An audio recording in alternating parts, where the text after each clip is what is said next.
And hello everybody. Hello on this June Saturday afternoon. How am I feeling today? I feel like I'm finally getting the melatonin out of my system that I took last night, which is good. Slept like a rack, as Viper from Deadlock would say.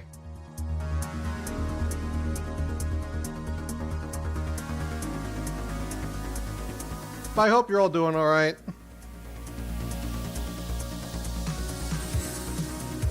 I'm certainly going to enjoy this as I've missed this type of stuff. Yeah, this was unexpected. You know, I realized I had some free time today. I got up early, which is, you know, unheard of for me because I rarely ever get up early.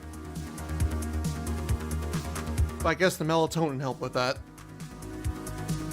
So yeah, today we're back to do something that I haven't done in like a year's time, and that's... Excuse me, that's reviewing Smash Brothers movesets.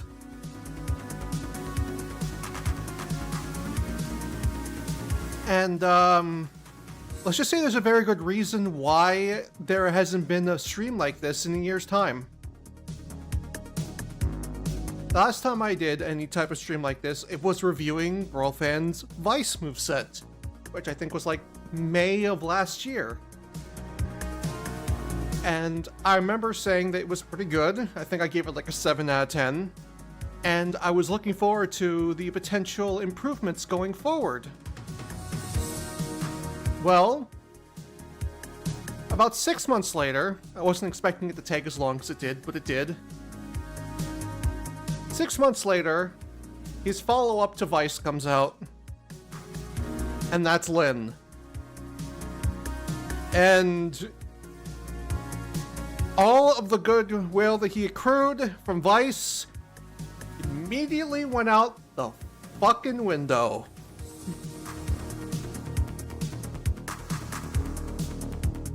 Because I haven't seen this since 7 months ago when this released.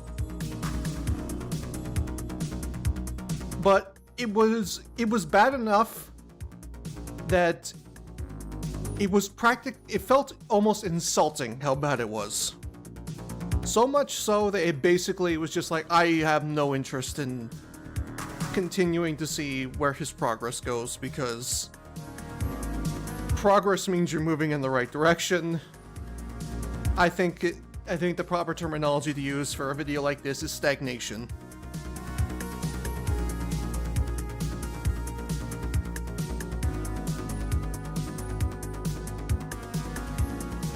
This, in my opinion, is one of the worst videos he has ever made. From what I can remember of it, it is one of the worst videos he has ever made. And to be completely honest with you, I don't remember a fucking thing about the actual moveset, but everything else around the moveset I remember vividly, and I remember it being awful.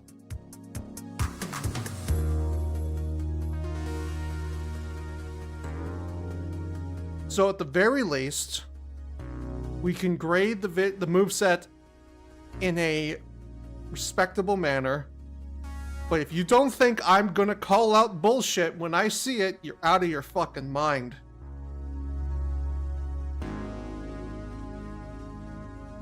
And this video's got some bullshit.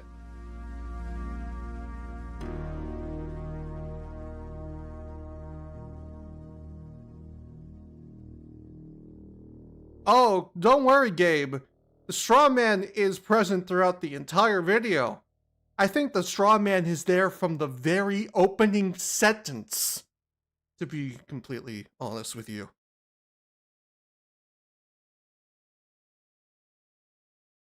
Is it worse than his Zero moveset presentation-wise? Easily.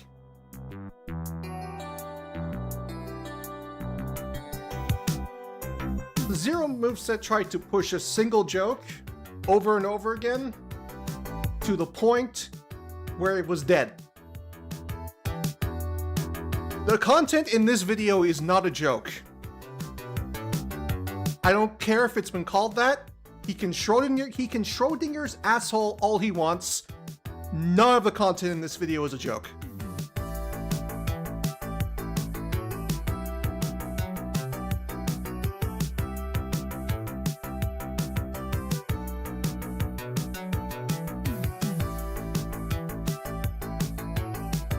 At least he was funny in the beginning. Come the specials, it was fucking insufferable. I don't even remember the beginning being funny. I remember it just being obnoxiously pretentious. Sorry for the off-topic question, but since I can't watch this now, will the VOD stay up? Absolutely, it will stay up. If people don't like somebody being criticized, why are you here? That's my question. Why would you be here?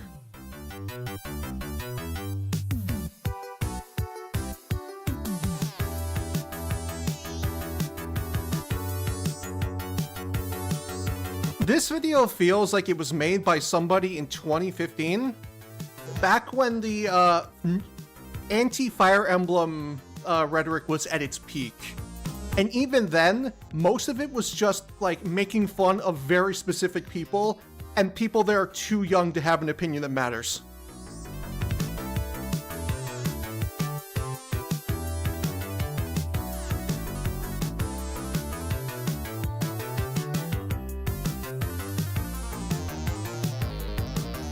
Nothing is worse than the Isaac video.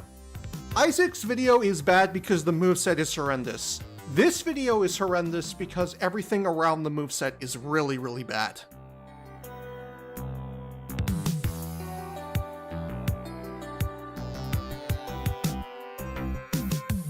Especially when it's hard to believe that this is being put on Lynn, of all characters, who feels like a character that most people honestly really like and want to see playable because she's so unique from all the other lords. Like, I have never seen the general Fire Emblem stigma attached to Lynn, of all characters. She's like the only one I can think of that actually avoids it completely.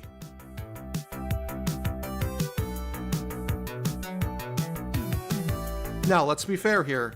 She's from a game that's for people around my age, my generation.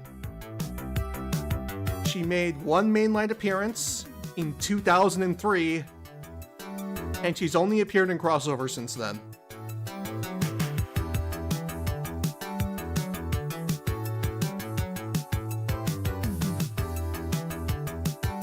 But it hasn't stopped people from wanting her to be playable, and I think that she's easily one of the coolest Fire Emblem characters ever made.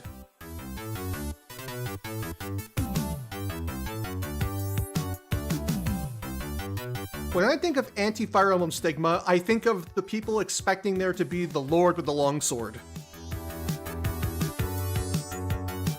And Lynn is literally one of the only lords that is not that. In the slightest.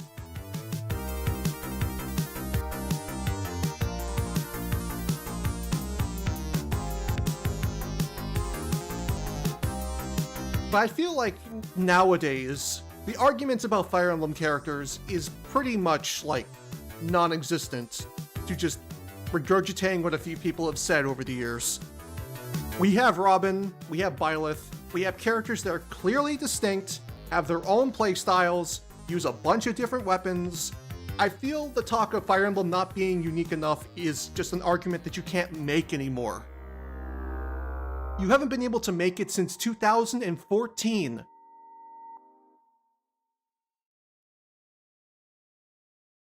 Do the three houses' house leaders count as lords?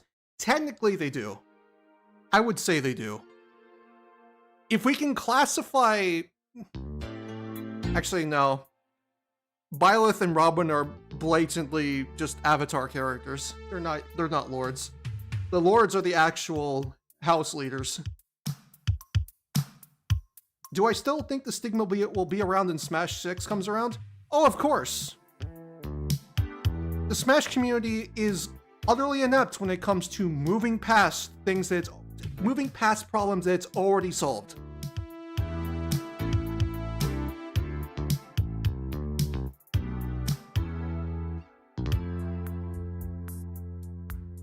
The anti-Fire Emblem discourse exploded when Corrin was revealed in the final Smash 4 Direct. Corrin didn't help. But it definitely wasn't when it exploded. It was around before then.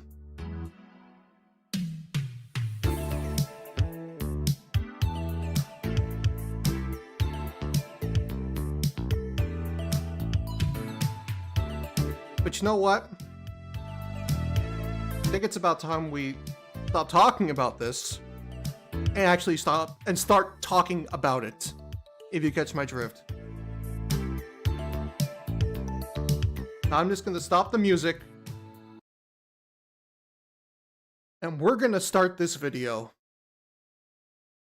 I'm going to do my best to not fly off the rails in anger, because from what I can generally remember, there's a lot of obnoxious things, but I don't think there's anything that will literally drive me to rip out my hair.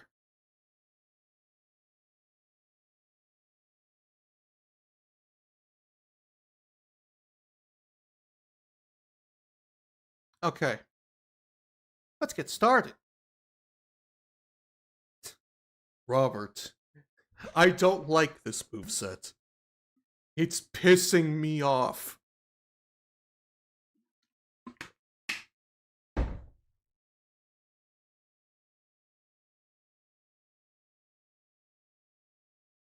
Alright. Everybody's ready? We're all settled in? Got your waters, ate food.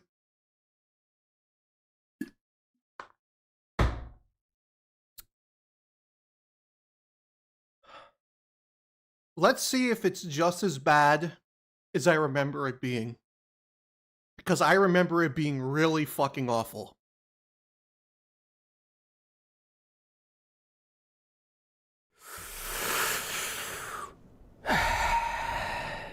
My exact reaction when I started this video. Okay, look. I realize the last thing that most people want to see is a Fire Emblem character, but hey, I haven't done a Fire Emblem character yet, so I'm allotted at least one. You know, I was about to make the apology video joke. Pikmin, I'm so glad you made it for me. Right? At least tell me this Fire Emblem character doesn't have a sword. If I say they do. I mean, my last 9 movesets were also sword wielders, so what's one more? We don't want any more sword characters. Who is this for? Legitimately speaking, who is this argument against? Who is this for? The person that you are trying to make a caricature of is not a real person. This is just the beginning of how bad the straw men in this video gets. And to be completely honest with you, you setting up an intro like this opens up, it just gives people more ammo to throw at you, to be completely honest. Not because it's a Fire Emblem character, but because you are presenting it and starting the presentation in one of the most pretentious ways possible. Just make the fucking moveset. It's not a big deal that you're making a Fire Emblem character. Well, when you put it that way, I don't care. Except you do care. This entire introduction is proof that you not only care, but the spurg out that you have later on in this video cements the fact that you care. And again, I don't care if the explanation is that this is a joke. It's not a joke. It is literally, it doesn't even fit the definition of what a joke is. You could have just had the Fire Emblem intro and just been like talking about how cool the character is, but you started your presentation like this and you've already poisoned the water.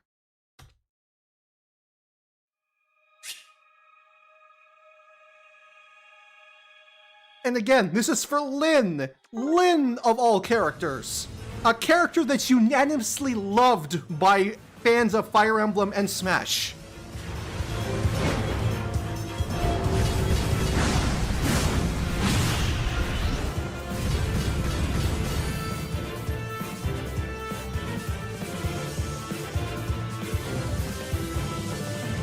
And the fact that this is a personal pick makes how bad this video gets all the worse.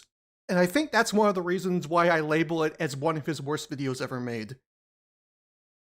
Instead of showing off how awesome your character is, this is how you're introducing your own personal pick.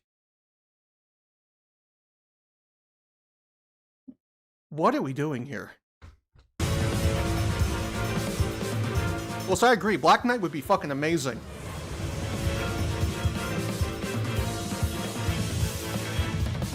I do not believe that only 71 people asked for Lyn. Come on.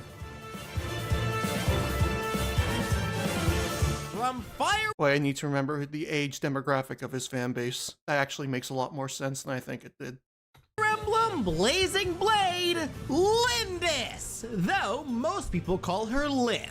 Lyn is the daughter of a runaway heir to the Marquis of Salin and the leader of the Lorca tribe that said heir eloped with. Despite her tribe being heavily misogynistic and giving her— Oh, I forgot that he brings up misogyny a lot in this fucking video.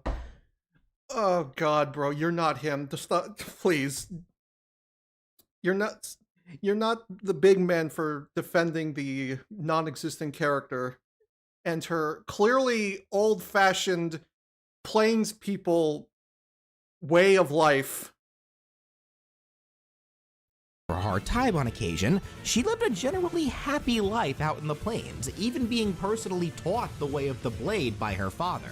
That is, up until her tribe was poisoned and slaughtered by a group of bandits, and due to that aforementioned misogyny, those remaining in her tribe refused to acknowledge her, leaving poor Lyn to a life of solitude for a while. Actually, it's a lot more in-depth than that, but it's not worth getting into an argument over. It wasn't until later on, after meeting a traveling tactician, that she learned of her mother's lineage and that of her grandfather, her sole living relative, leading her on a journey that not only allows her to meet him, but to save the world as well.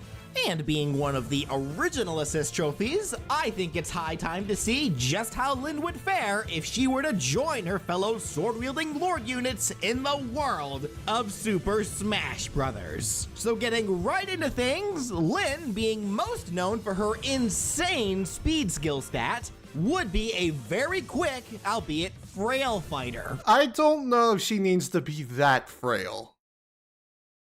Sonic is the fastest character in the game and his weight stat is 86. I think she could be like an 85 to an 83. She'd have 2 jumps and would have the option of wall jumping and wall clinging. And remember, after this video, please give me any feedback that you have about this moveset. I know I probably made this joke before, but you're not getting any feedback like that, my man. The trench has been dug too deep. You're not getting that feedback. What you liked about it, disliked, or what you would have done differently. Well, I don't like that she's a sword-wielding Fire Emblem character! And while you're at it, And after that, you're certainly not going to be getting it. if you enjoyed what you saw, please be sure to subscribe and tell me who you'd like to see be given a Smash moveset next.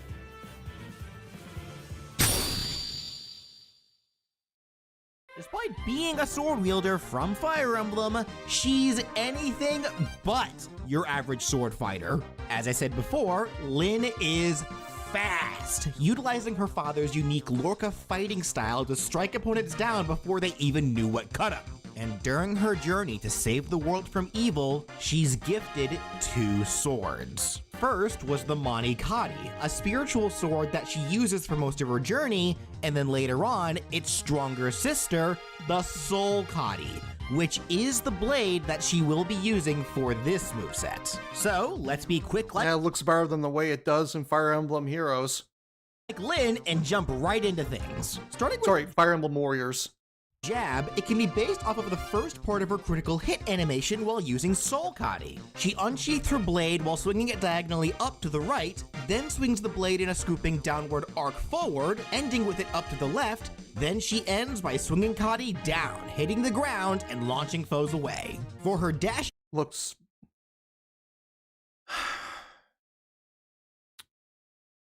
I made the argument before, when he covered Scouts. that direct one-for-one references for a game like TF2 is not exactly the greatest option. I think that statement goes double for sprite-based games.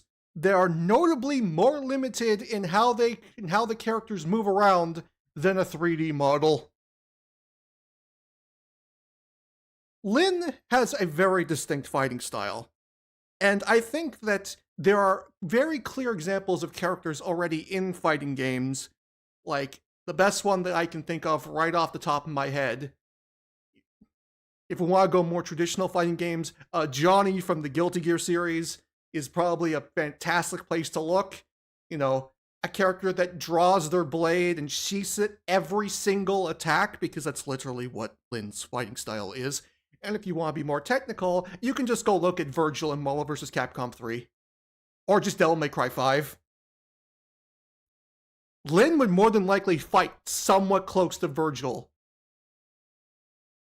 Attack, she can use an attack from Fire Emblem Engage, where she dashes forward out of her sprint while stinger stabbing Cotty straight forward, launching all foes in her way. Now, while it may seem natural for someone to dash during their dash attack, why not just make it a draw slash? Who'd have thought? This actually gets into one of Lyn's biggest gimmicks in this moveset. A couple of Lyn's attacks actually have her dash forward, completely repositioning herself to dance around her opponents. Oh, I remember this. This mechanic is given like a third of the time that the quote-unquote joke is given. And these dashes will pass by shielding opponents, so players fighting against her are really going to need to not lose track of Lyn so they don't accidentally attack into a spot that she's no longer standing in.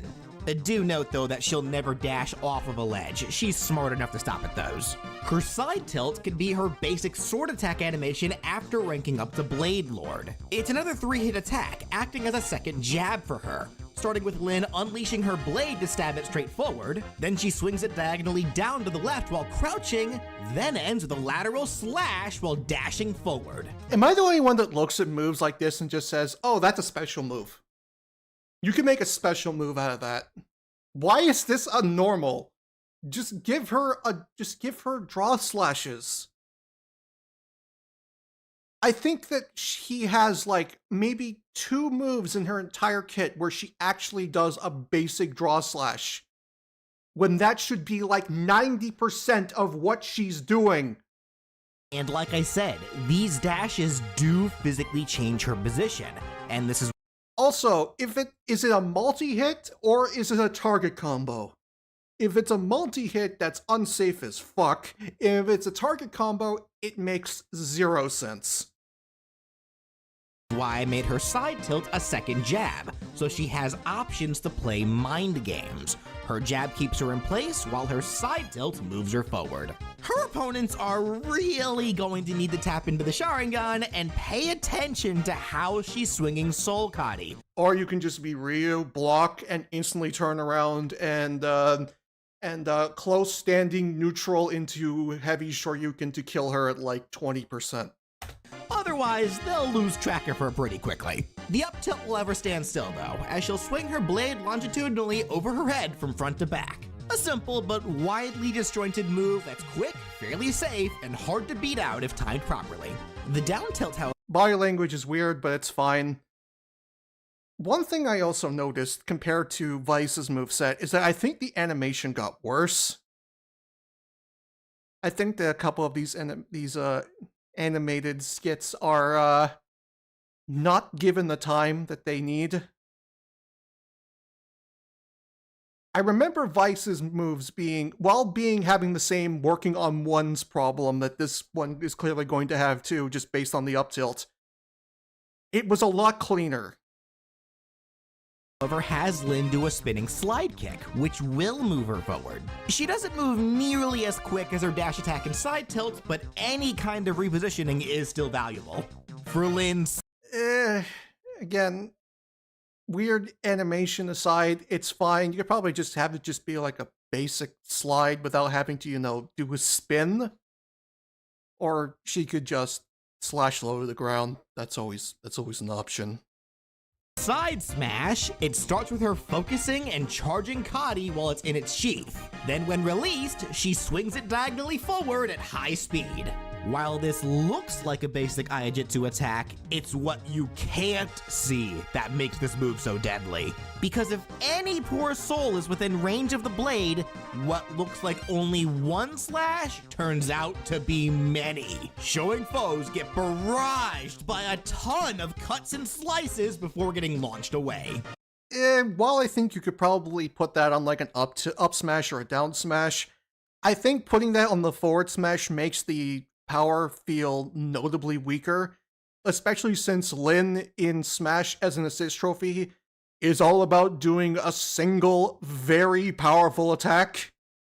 Typical of Smash attacks, this is Lyn's least safe move, because despite being fast to come out, it's slow to end. Lyn put a lot of concentration into this attack after all, so be sure not to miss. Lyn's up smash can have her do a small hop while swinging Kadi longitudinally from low to high, and while mid-hop, she does a single twirl while also spinning the blade over her head.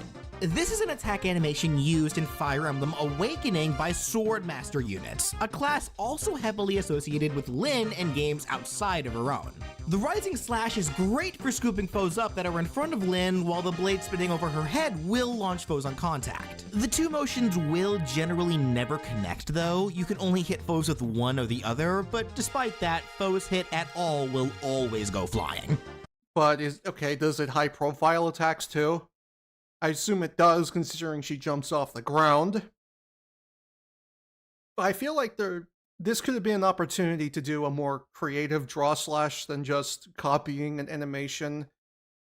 Again, I feel like if I nitpick for every instance of him just copying an animation and doing it in the most lazy way possible, I feel like I'm going to be a broken record by the time we get to his grabs. To her grabs.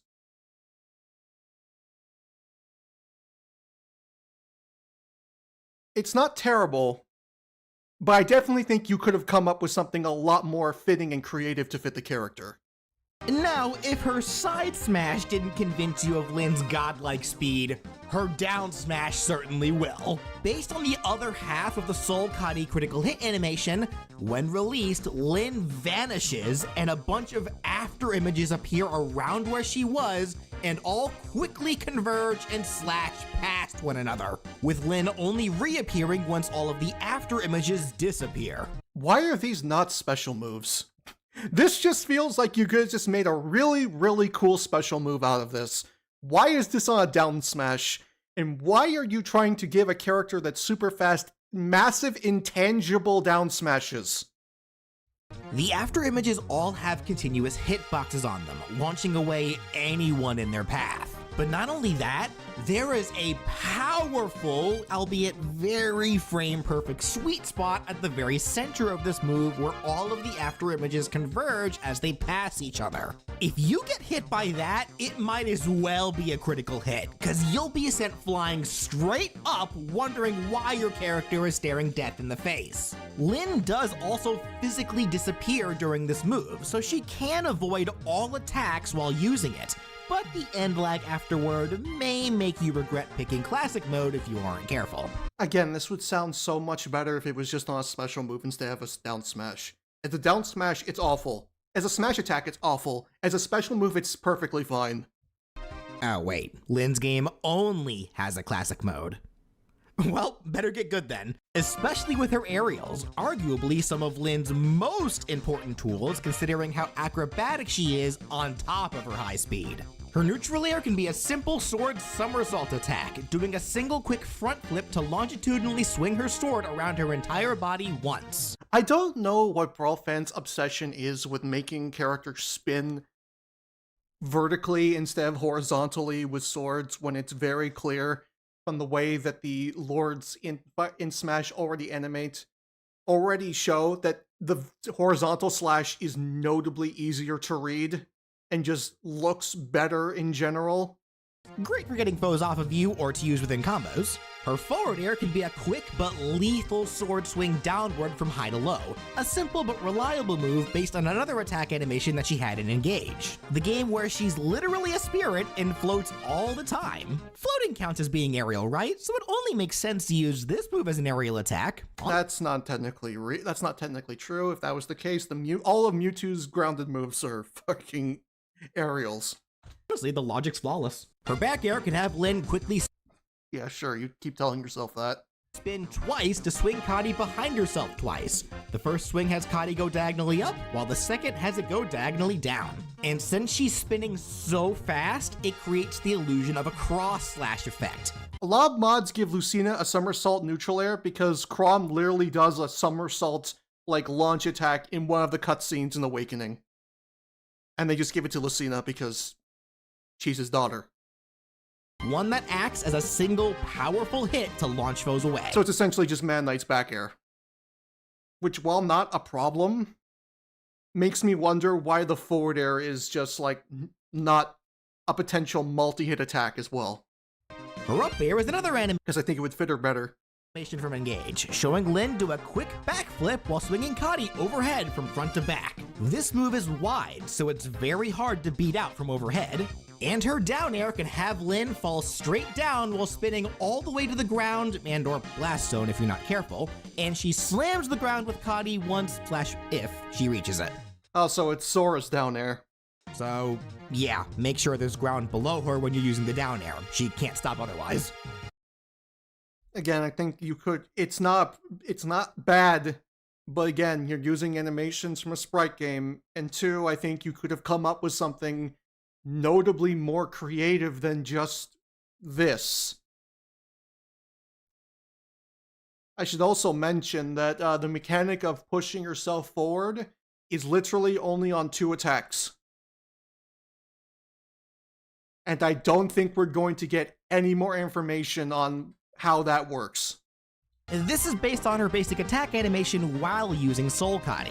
Foes hit by this will be dragged along, then launched forward when she slams her sword down. They will eventually fall out though if they're being dragged for too long, so careful if you're trying to drag opponents with you into the blast zone. But why would you want to do that to poor Lyn anyway? Girls already had a hard enough life, what with the misogyny and the whole friends and family being murdered thing. There's something very concerning about your mental well-being if you put misogyny above poisoning and murder. Why add that to the mix?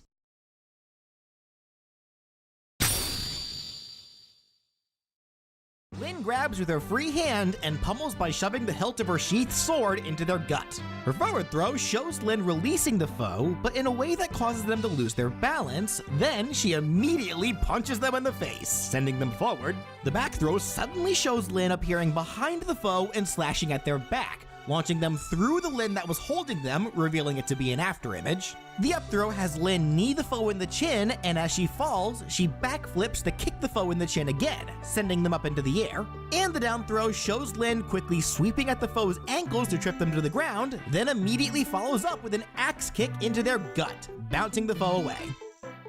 While none of those throws are inherently super great, they are perfect examples that his movesets would be so much better if he just came up with shit.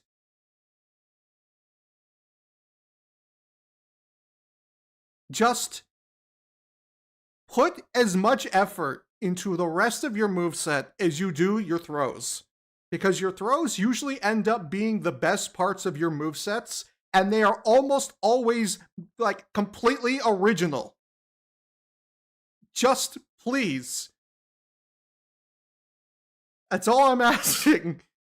Take some of the effort from these throws and put it in the rest of the moveset.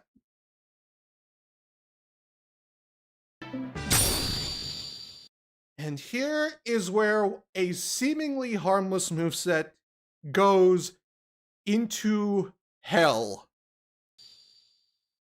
For Lyn's neutral special, she moves away from the sword for a bit. Thank you! What does she get instead? A bow and arrow. Oh, so she's just like Link and Byleth now! Nobody makes this argument.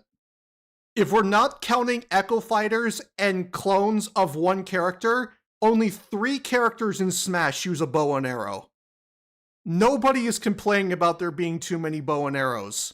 Except for maybe children. But again, they're not old enough to have an opinion that matters. But this isn't just any bow. She uses one of the legendary weapons of Alib, Moolah Gear. It's still a stupid bow. You're a stupid bow! What does that even mean? What the fuck does that even mean? Lynn never used this bow in her game Blazing Blade. We do see it be used by someone who can potentially be her daughter in Binding Blade soon. We do also see Moolah Gear actually used by Lynn in other games like Engage or Fire Emblem Heroes. Plus, when Lynn ranks up to Blade Lord, she does gain the ability to fight with bows in her game. I mean, giving Lynn a bow is not anything new. I think a majority of movesets I've seen for Lynn end up giving her at least a bow in some way, shape, or form, and honestly, giving it to her as a neutral special is just the easiest thing to do. Like, it makes complete and total sense for her to have a bow. As long as she uses it in a way that's not extremely campy. Because, you know, she's a character that's meant to be fast. Being raised out in the wilds, it only makes sense that she would be taught how to hunt as well. And hunt she shall. Using the special has Lynn fire a fast, long-range arrow projectile straight forward. This is always how she'll fire it. She's a quick draw, so there's no charging this bow. The arrow itself, to be honest, you could probably just have it so it charges automatically. Will fly straight for a set period of time before it begins to fall, and it will disappear as soon as it hits something. But on top of that, true to Fire Emblem, you want to try to shoot for things in the air, as doing so will make the arrow do extra damage and extra knockback. That is not necessary, especially considering how often characters are airborne in a game where you are allowed to move in 8 different directions. For Lynn's side special, she goes back to using her sword. Oh, come on! Why are you still here? Why are you still making this joke? In massive fucking quotations. Lynn uses the devastating sword master ability, Astra. In Fire Emblem, if the skill procs, the user will strike at the target up to 5 times in a row, though each attack will only deal half damage. For this moveset, this will have Lynn dash a far distance forward, then end with a quick slash. Well, to be honest, there are characters in Smash that are rushdown, they have projectiles, but usually they're notably weaker than characters that specialize in keep away. Like, Fox has a projectile, for example. And so does Joker. This dash Joker has 2. Flies way further than any of her basic attack dashes, and since this can also be used in the air, it's great for horizontal recovery, though she will go into free fall after using it. That is, unless that slash hits a foe. Not only will she not go into free fall, but landing that slash will automatically make Lynn follow up with 4 additional slashes on her target. So what, it's basically like a pseudo command grab version of Dancing Blade? Completing the Astra skill of landing 5 strikes in a row to rack up a lot of damage, then launch them away with the 5th slash. The move itself, while it can add numbers, probably is more valuable for mobility since it has very little start and You could have taken some of these moves and just turned them into normals. Probably would have been better than... You know why I just realized? The specials look like they could be normals, and the normals look like they're special moves. end lag outside of going into freefall. But what with this being Lynn that we're talking about, we're still not done with mobility because she still has an up special as well. I call it Lady of the Wind, after Lynn's title. It's a simple teleport type special. Oh, whoop-de-doo, another teleport. I thought you didn't like teleports. I thought you were leaving! Go on! Shoo! At high speed, Lynn vanishes from her spot, leaving behind an after image, and she reappears a fixed distance away, going into freefall afterward. Why not just make it a rushing dash, like, slash attack? Give her, like, a slashing version of Pikachu's quick attack. If you're gonna go for anything that's similar to that, I suppose. Just like the wind itself, this special can be very malleable as well. Pressing nothing has nothing happen, but holding the attack button during the special will have Lynn reappear with a powerful sword slash, swinging Cotty laterally around her body He's not fighting his demons, he's fighting strawmen.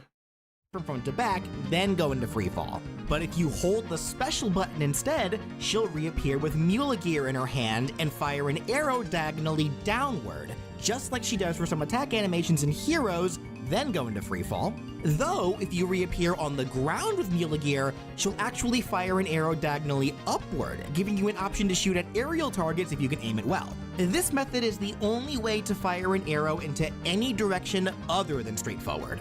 That seems very convoluted. Just, if you wanted to shoot in multiple directions, just let her shoot in multiple directions. And lastly, for Lynn's down special, Let me guess. The Fire Emblem character gets another counter, right?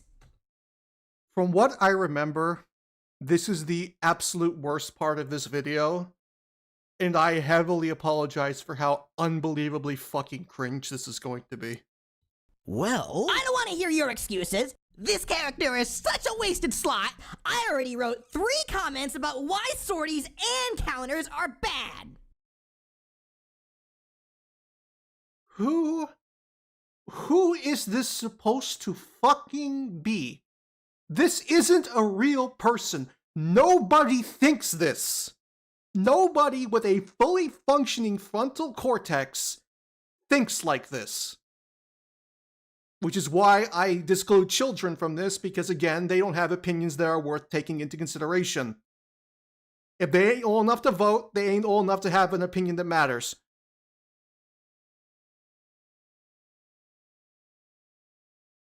But regardless,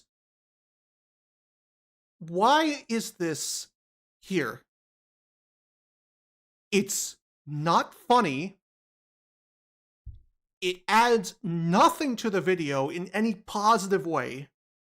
It brings everything to a screeching halt in ways that is just notably more mean-spirited than any of your other Family Guy cutaway gags.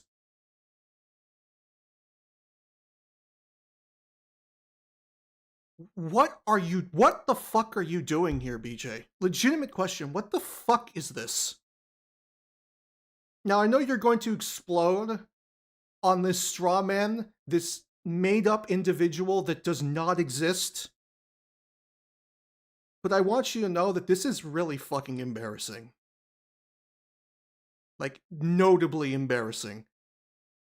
A bad moveset's a bad moveset. Things like that can be fixed. Things like that can be guided to be better so that you're better at making content in the future. This, I can't do nothing for you here, man.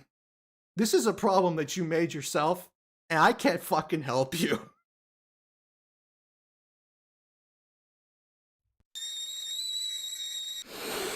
you know what? I'm done listening to you whine! I'm not whining, I'm just sharing my opinion. No, that's exactly what you're doing. I don't care if these characters have similarities to others. They're still great characters. They're still someone's favorite characters. Then you should have done a better job of showing why they're important to you rather than dedicating so much fucking time to this garbage. And just because your characters aren't able to get in, you have to make up excuses to why the ones that did are bad. Oh, they have a sword. That's so bad. It's not bad. It's never been bad. You're just entitled. And you're not? I'm done. I'm done with these childish tantrums. I can't. No. I'm done. I can't anymore. I'm done. The worst part about all of that, I know, as I said, it's completely unnecessary and easily one of the worst things he's ever put in the video. All of this is leading up to one of the worst design special moves I have ever seen. Because I specifically remember this move, and it is very questionable as to how this even became an idea. I'll let the video play out from here and let them explain it. But I'll share my 2 cents when we get to the point where I can share my 2 cents. Wow, you really set him off that time. Whatever, the way he crashed out, it was just gonna be another counter after all. Actually, it wasn't. What? It's the exact opposite. Lynn's down special is really simple.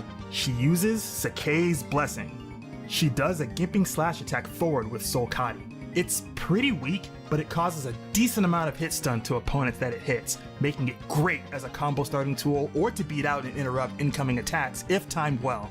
In fact, You know what else? We're not done yet. It gets worse. But you know what also is good for, interrupting attacks and starting combos?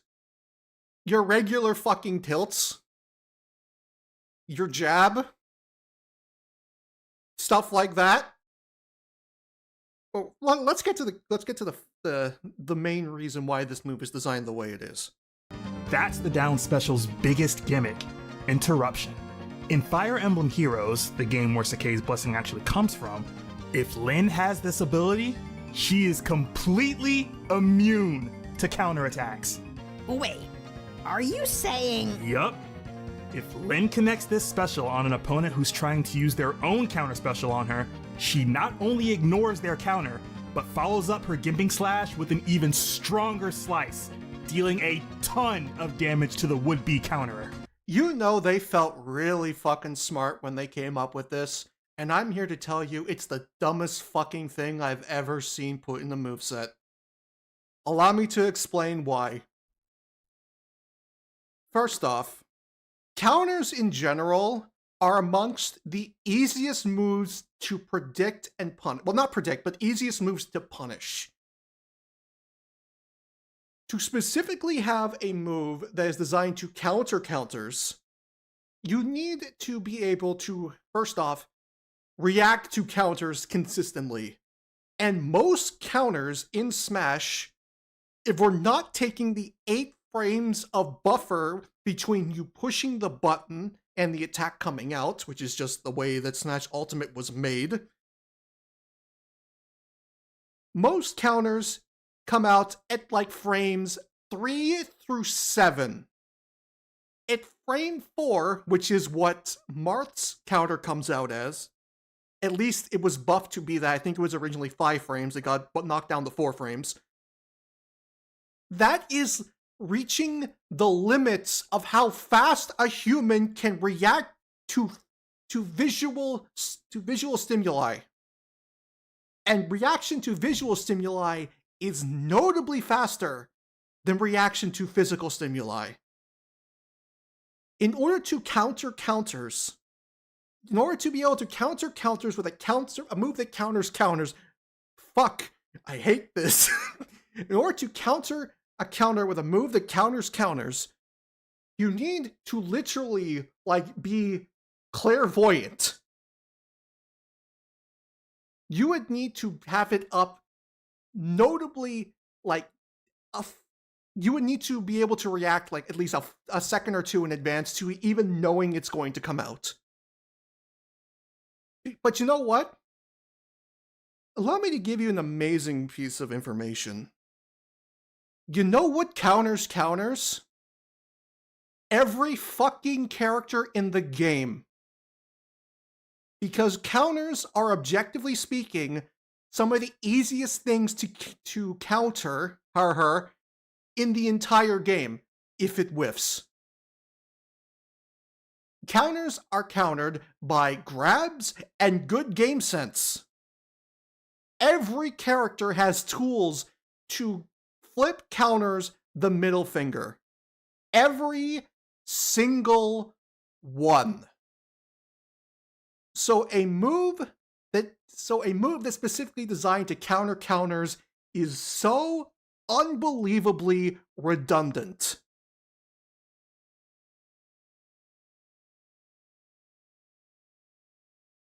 There's a reason why you never see counters being used in high-level play.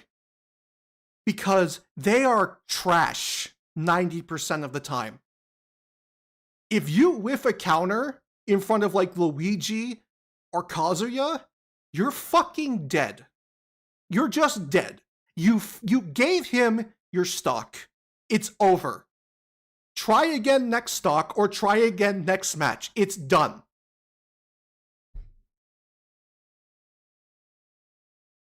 Honestly, this video did a pretty bad job explaining why Lyn wouldn't be at best a semi-clone of Marth. Well, that's because Lyn wouldn't even remotely be close to a semi-clone of Marth.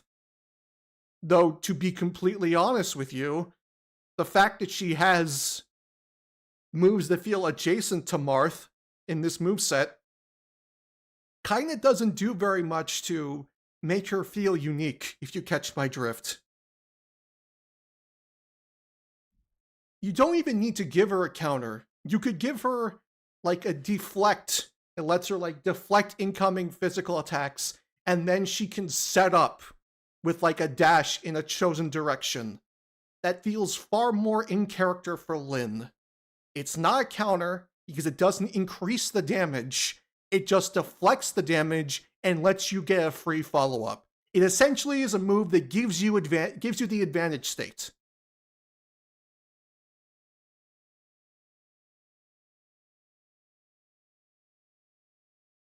It even works on parries, much to my own dismay. How the fuck does that work? How does it work on parries? Also, which is funny because it works on parries, but I believe they go on to mention that it doesn't do jack shit to shields. Making it the ultimate tool for countering defensive play. Parries are not meant to be defensive play. I'm just gonna say that much. I know that Smash Ultimate's parries are garbage and really, really need to be redesigned in the next game. Like, out of everything in Smash, that's the thing that needs to be redesigned the most, in my honest opinion. But they're not defensive tools. As a matter of fact, in Street Fighter 3, where parries come from, or, you know, became popularized in fighting games, parries were literally the opposite of a block. You held the stick towards the attack, which was the opposite of trying to block it. It was a risk versus reward tool that essentially gave you the advantage in the offense. So you could argue it's an offensive tool. Character that punishes counters. Its biggest downside, though, are shields. If the blessing is shielded, you won't be blessed for very long. So you can... It punishes parries, but it does nothing to shields. But you have to have your shield up in order to parry. Yeah. Okay. Okay. As that will add a little extra end frames on the special, leaving Lyn open for punishment. I'm sorry, I can't get over that it counters counters. Again, you guys think you're really fucking creative when you came up with this, and it's very clear from having the soy jack in the corner on the left here consistently bring up that counters. Grabs counters. Not attacking counters. You want to counter? Literally just bait them. Listen, you've had a long day complaining on the internet. Maybe just go chill out for a while? Yeah, I think I will. Too late, random straw man. I have drawn you as the soy jack and myself as the Chad, therefore making me the winner of this argument. Maybe touching some grass will help that guy out a bit. No, I do not want him touching grass. Why? I don't want him spreading his stupid to my grass. I don't want stupid grass. You need to work on your transitions, buddy. Jesus fucking Christ. You good? You got it all out? Yeah, I think I'm good.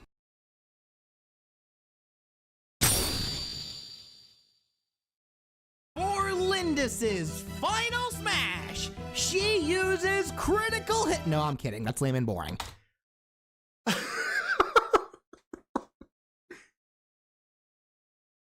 I cannot for the life of me believe that that is the follow-up to everything that just happened in the last 3 to 4 minutes of the video.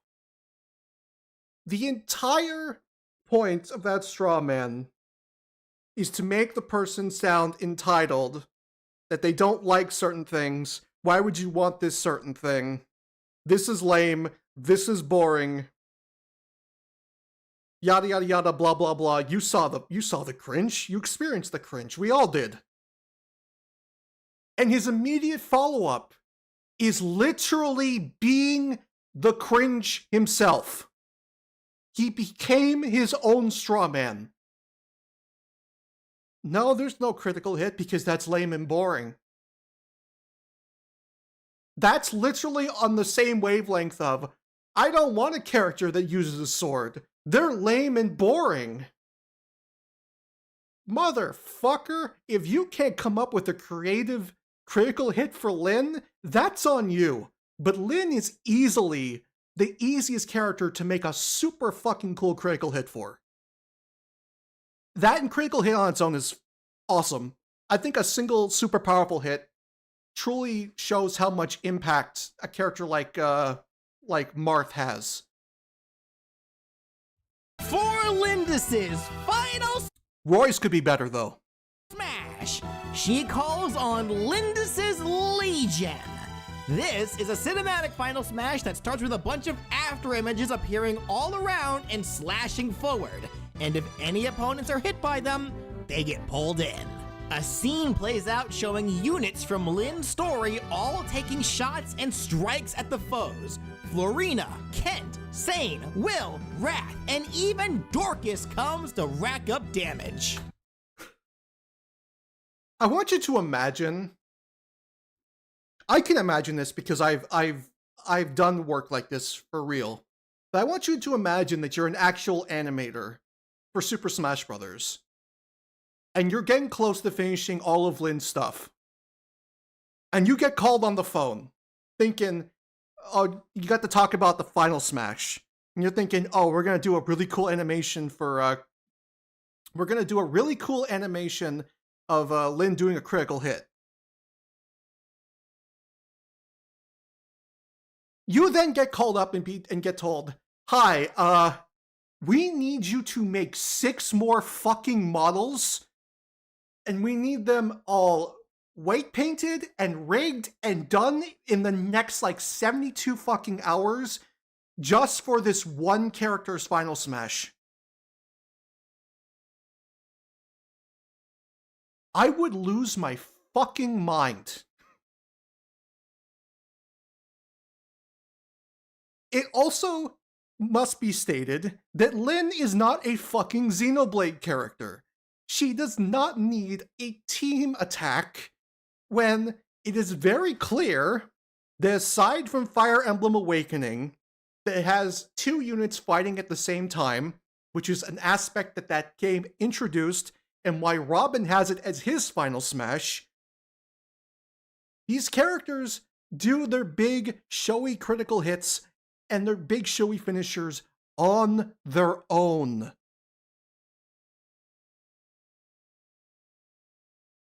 It's not necessary. Why is this here? It all ends with Lyn striking with one final critical hit. Oh, she does use a critical hit. Oh my god, and you give her a critical hit anyways. Oh, well, anyway. With one final critical hit to launch foes away and end the cinematic. You could have just added on to that and made it more interesting, and that would have been enough. Again, that's like a week and a half of more work for fucking nothing.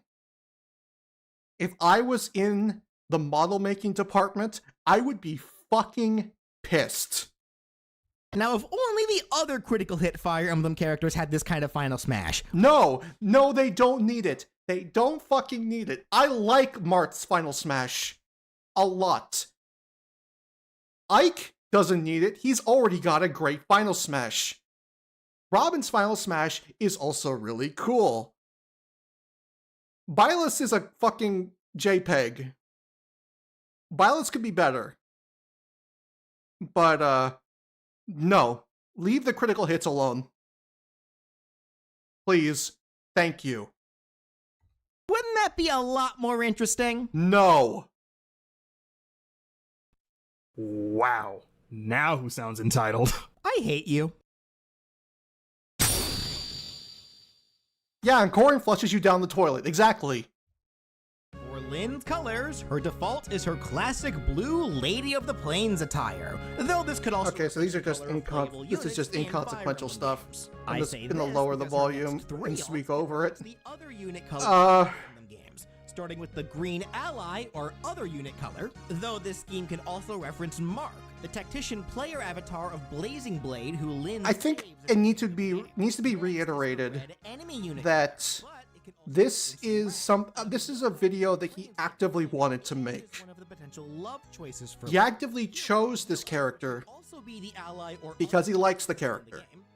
And that's fine. I love Lynn too. She's really cool. Next to the Black Knight, she's probably my favorite Fire Emblem character. More directly referencing one of Lynn's best friends, Florina, a budding Pegasus. But befriended after saving her from this video does nothing to sell people, not only on the character Lynn herself, Lynn's Swordmaster outfit in Awakening. Question: but this... How come we don't see Fire Emblem characters in Smash with alternate costumes based on their class up ranks? Go ask the modelers that. I'm sure they'd love to make a bunch of extra models. Also, that is why you're not getting that in Smash.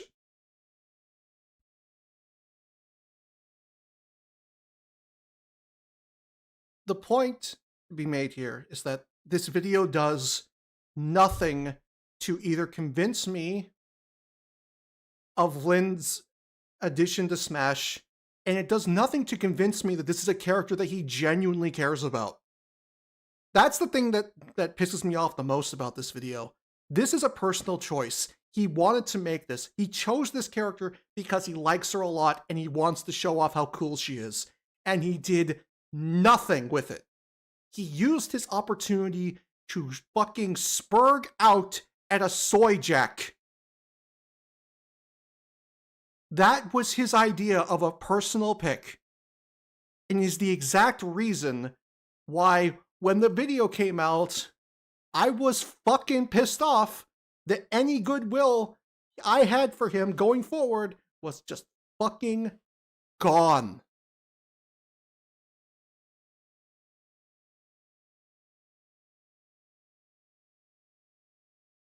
Lynn is awesome.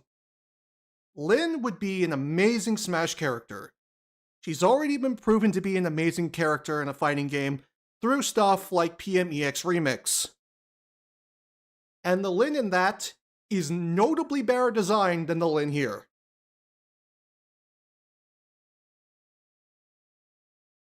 This video's biggest problem is the presentation. And by that, I mean the lack thereof. All the time you spent spurging out at a straw man, you could have been spending showing how awesome this character is and why you want her to be included. Because I think that sharing things that you genuinely love with your viewers is a very special thing that people like you and I get to do with characters like this. And I look at your interpretation of sharing things you love, and I look at my interpretation of sharing things that I love, and it is abundantly clear who is better at doing it. It's, look how cool this character is, look how cool this game is, you should play it. I think you'd really like this. Even if the character has no chance in Smash, here, take a look at this cool idea. Maybe try this game. You can find it in these places, for this amount of money. Hell, you could emulate the original Fire Emblem on the Game Boy Advance, if you truly want to. There's none of that here. And this is the only one of his personal picks that genuinely feels mean-spirited. Like, oh, woe is me, I want a Fire Emblem character. Yeah, so do millions of fucking people. You don't have to be fucking pretentious about it. A lot of people like Lynn. She might not have the popularity of some other characters, but a lot of people genuinely love Lynn as a character. And it's the reason why she keeps showing up in so many things. I think since the Switch launched, she's like quintupled the amount of games she's appeared in.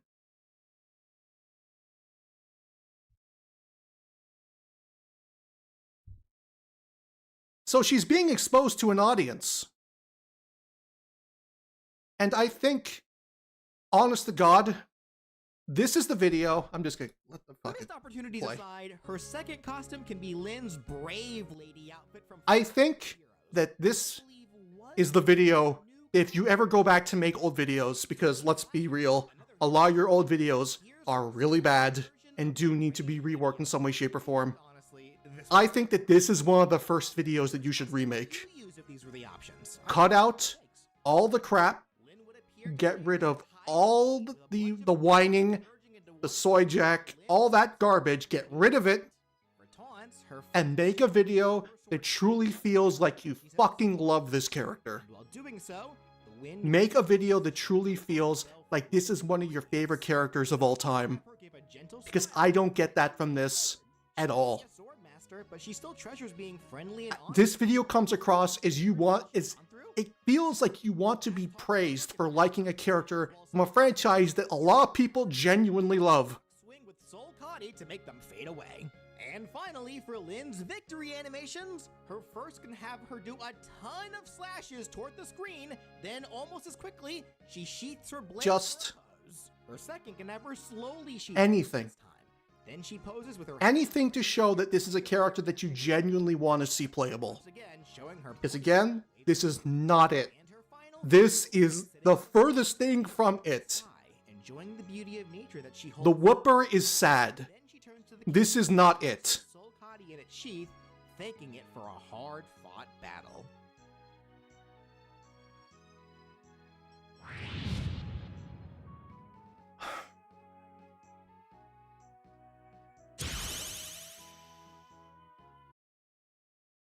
That was fucking awful.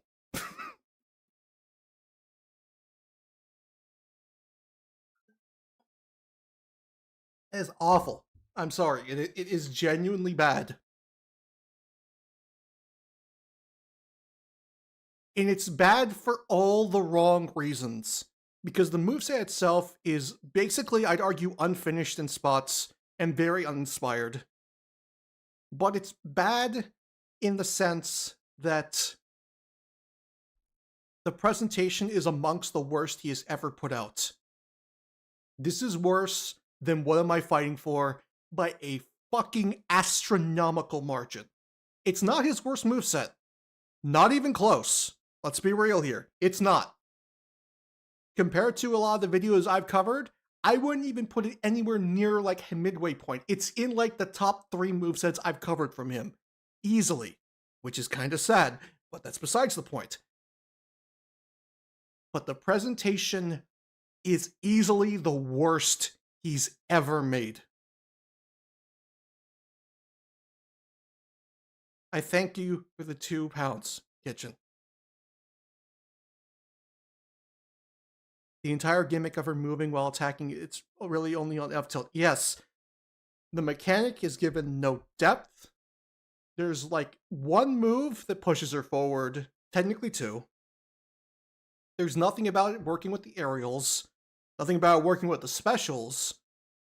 It's just very uninspired and definitely should be remade in the future and should absolutely be one of the first fucking ones he remakes.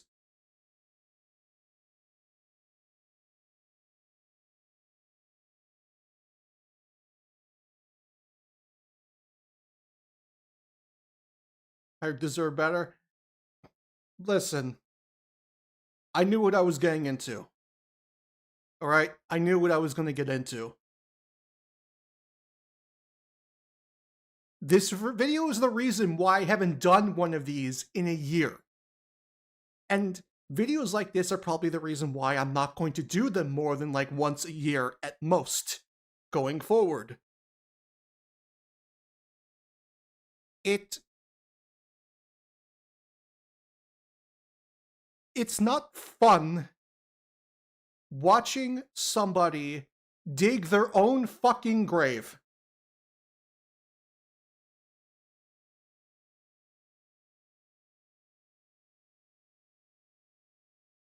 But we've only been live for an hour and 15 minutes, and I think that's too short. So, we're gonna do another video.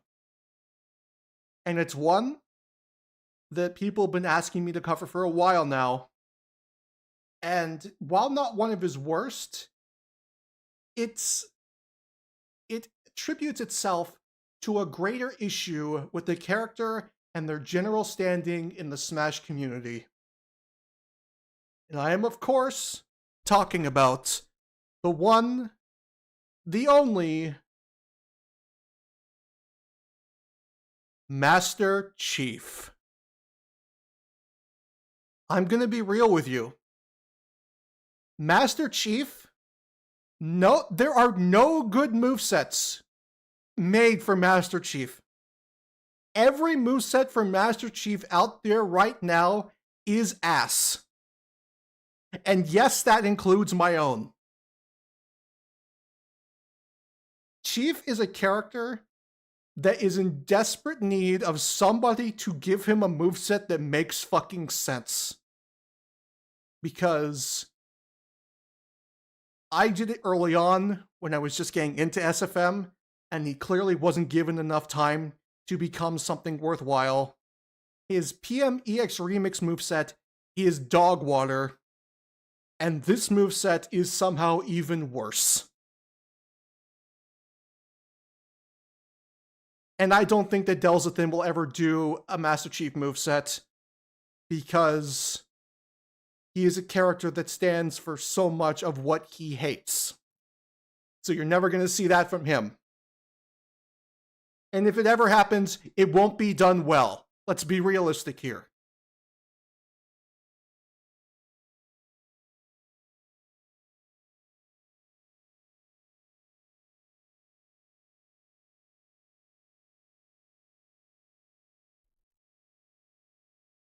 Master Chief having no good movesets is probably one of the main reasons why I want to make him Challenger Concept DX number 2.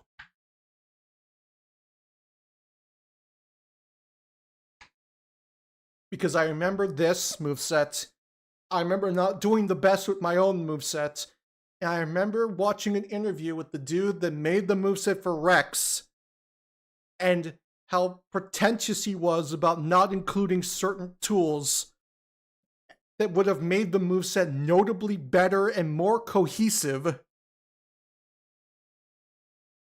And I think to myself, this man hasn't had a win in 6 fucking years. Actually, if you want to be real, he hasn't had a win in 16 fucking years. Let's give Master Chief a win, and let's give him a real moveset.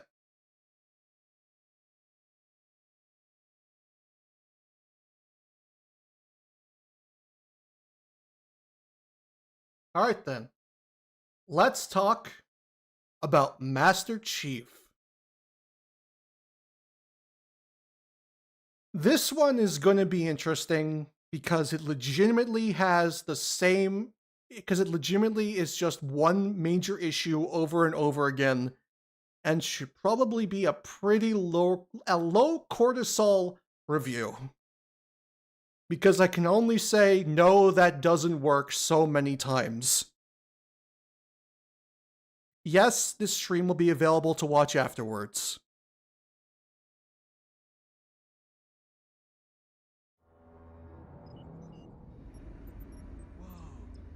Sure? Right. Let's thaw him out. Okay. Bringing low-level systems online. Cracking the case in 30 seconds.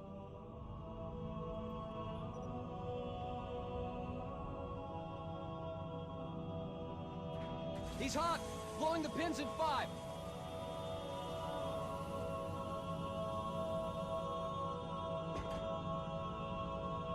Tube shows green. Cycle complete.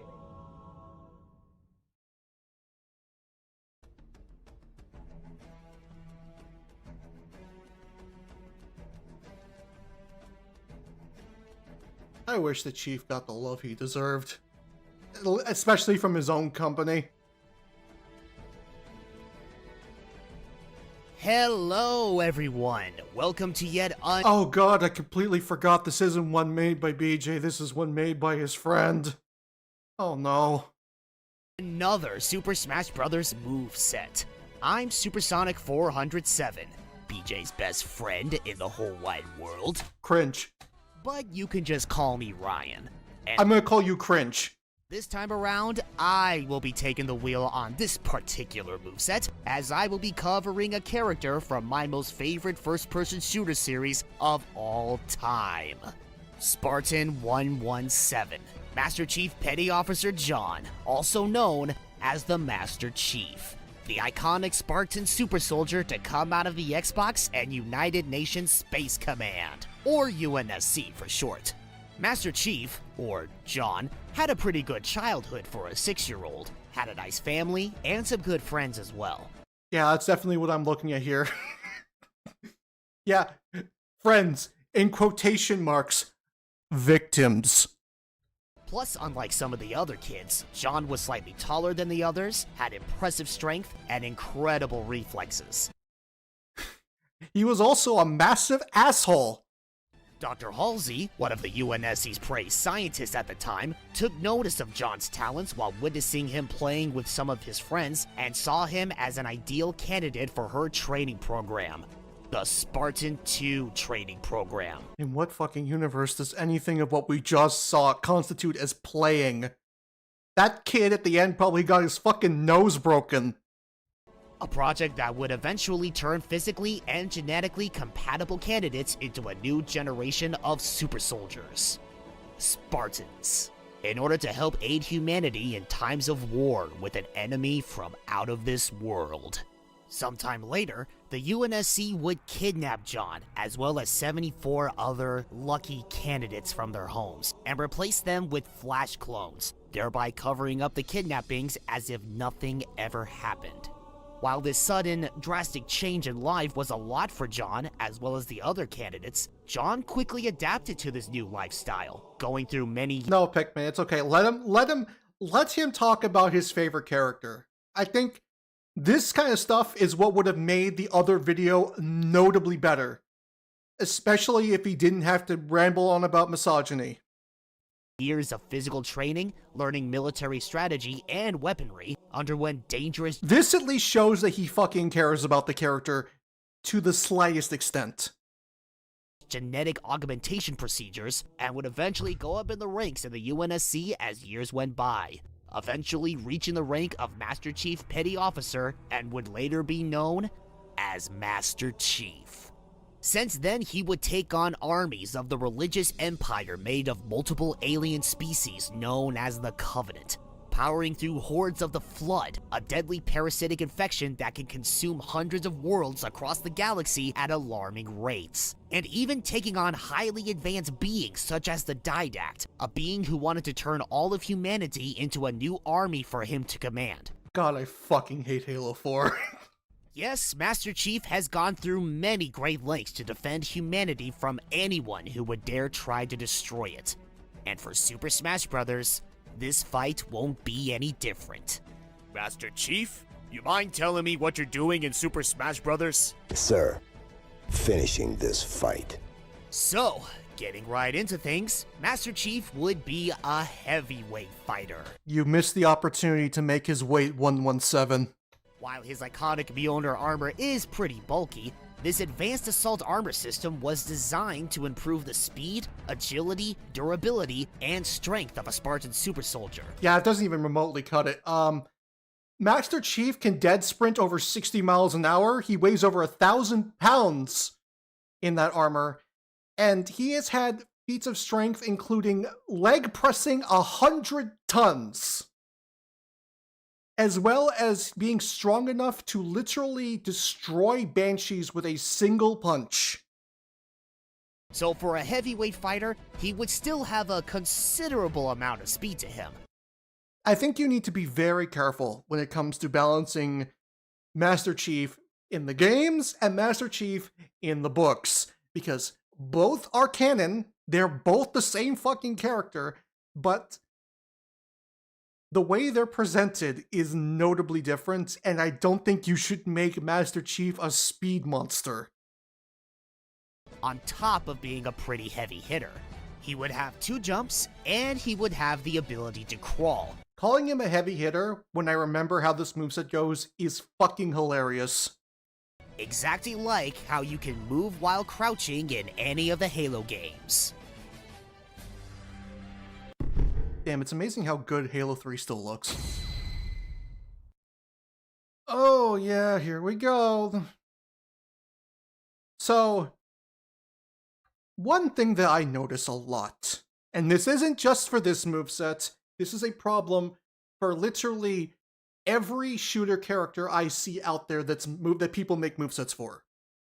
People love to just fucking shove their guns into their normals when it is clunky, unrefined, and does nothing for the character design. Now, seeing as how we're talking about a rather unique first-person shooter character, and to hopefully stay true to Master Chief's character and Halo's gameplay, I think it's best to go over the overall gimmicks with this moveset. That way you will have a better understanding of how this moveset will work going forward. Now, when playing Halo, whether it would be the story or multiplayer, usually this is how combat would play out. First, you and your opponent notice each other from a distance. Second, both of you start moving towards each other while firing your weapon. This ideology is specifically only for multiplayer. This kind of ideology does not work in actual single player. The AI, especially at higher difficulties, will literally eat your ass alive if you play like this. Weapon of choice. Then just when you and your foe are close enough to each other, the fight ends off with a melee attack, initially ending the fight. That is until you respawn. So keeping that in mind, to stay true to how gameplay in Halo works while implementing that concept into Smash, Master Chief's basic attacks would be proximity based. If Master Chief is far away from an opponent, he would attack his opponent from a distance by firing a weapon. However, if he is close enough to an opponent, he would then resort to melee attacks. You'll have access to a Okay. Now let's be fair here. Proximity attacks are literally nothing new to... Oh, well, I accidentally went to the fucking end. No, we're not watching Oblivion, we're watching Master Chief. Go back. play in Halo work. Proximity attacks have existed literally since the days of Street Fighter 2.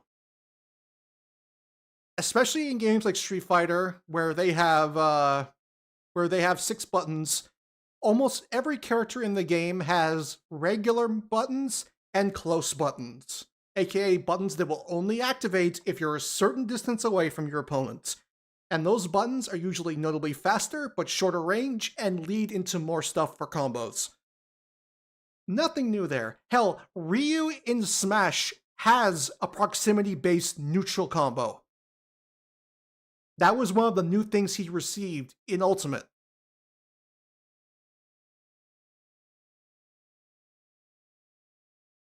But do I really need to explain to you why putting guns on that is ass? Especially when they're limited ammunition, which is a thing that is in this video, and yes, they are indeed limited ammunition weapons. The things that makes stuff like Ryu's proximity attacks not be a problem is that he's almost always facing his opponents unless it's in a multiplayer fight. In multiplayer fights, I want you to just picture this, just so I can tell you why this doesn't work. Let's say that you have Master Chief on Battlefield. He's standing on the right-hand side of the stage. It's a 3-man match. Shut up, phone. It's a 3-man match. And we got, like, let's say we put Steve on the far left side of the map, and Banjo is standing right behind Master Chief. He's not looking at him. Chief's not looking at him. He's trying to shoot Steve. By the definition of the way that these proximity attacks would work, because Banjo is standing next to Master Chief, he would not be able to shoot Steve on the other side of the screen. Because that's how proximity-based attacks work. It doesn't matter if the person you're aiming at isn't near you. If there's a guy right behind you, you can't fucking do anything. And that's why proximity-based attacks, unless done very specifically, like Ryu's neutral combo, suck. While implementing that concept into Smash, Master Chief's basic attacks would be proximity-based. If Master Chief is far away from an opponent, he would attack his opponent from a distance by firing a weapon. However, if he is close enough to an opponent... Yes, I chose Banjo and Steve on purpose. He would then resort to melee attacks. You'll have access to a decent variety of weapons, but I'll go into more detail about what weapons he has in his arsenal later. And there's a problem with that because that means that every single one of his guns, save for very specific ones, are attached to his normals, which means that in multiplayer matches, the dude can't even fucking zone properly. For now, let's get into the actual attacks themselves. Then I'll get into the nitty-gritty afterwards. Starting off with Master Chief's melee variation of his 3-hit jab, his first jab would have him start with a hook punch with his right arm. Why are we using Halo 5 as a reference point for stuff like this? His second jab would have him elbow his opponent with his right elbow. Then okay. His third jab would have him do another hook punch, only it would be with his left arm instead. This is in reference to how Master Chief performs these series of jabs during his fight with Agent Spartan Locke in Halo 5 Guardians. Massive quotations on the word fight. For his range jab, he will use the automatic pistol.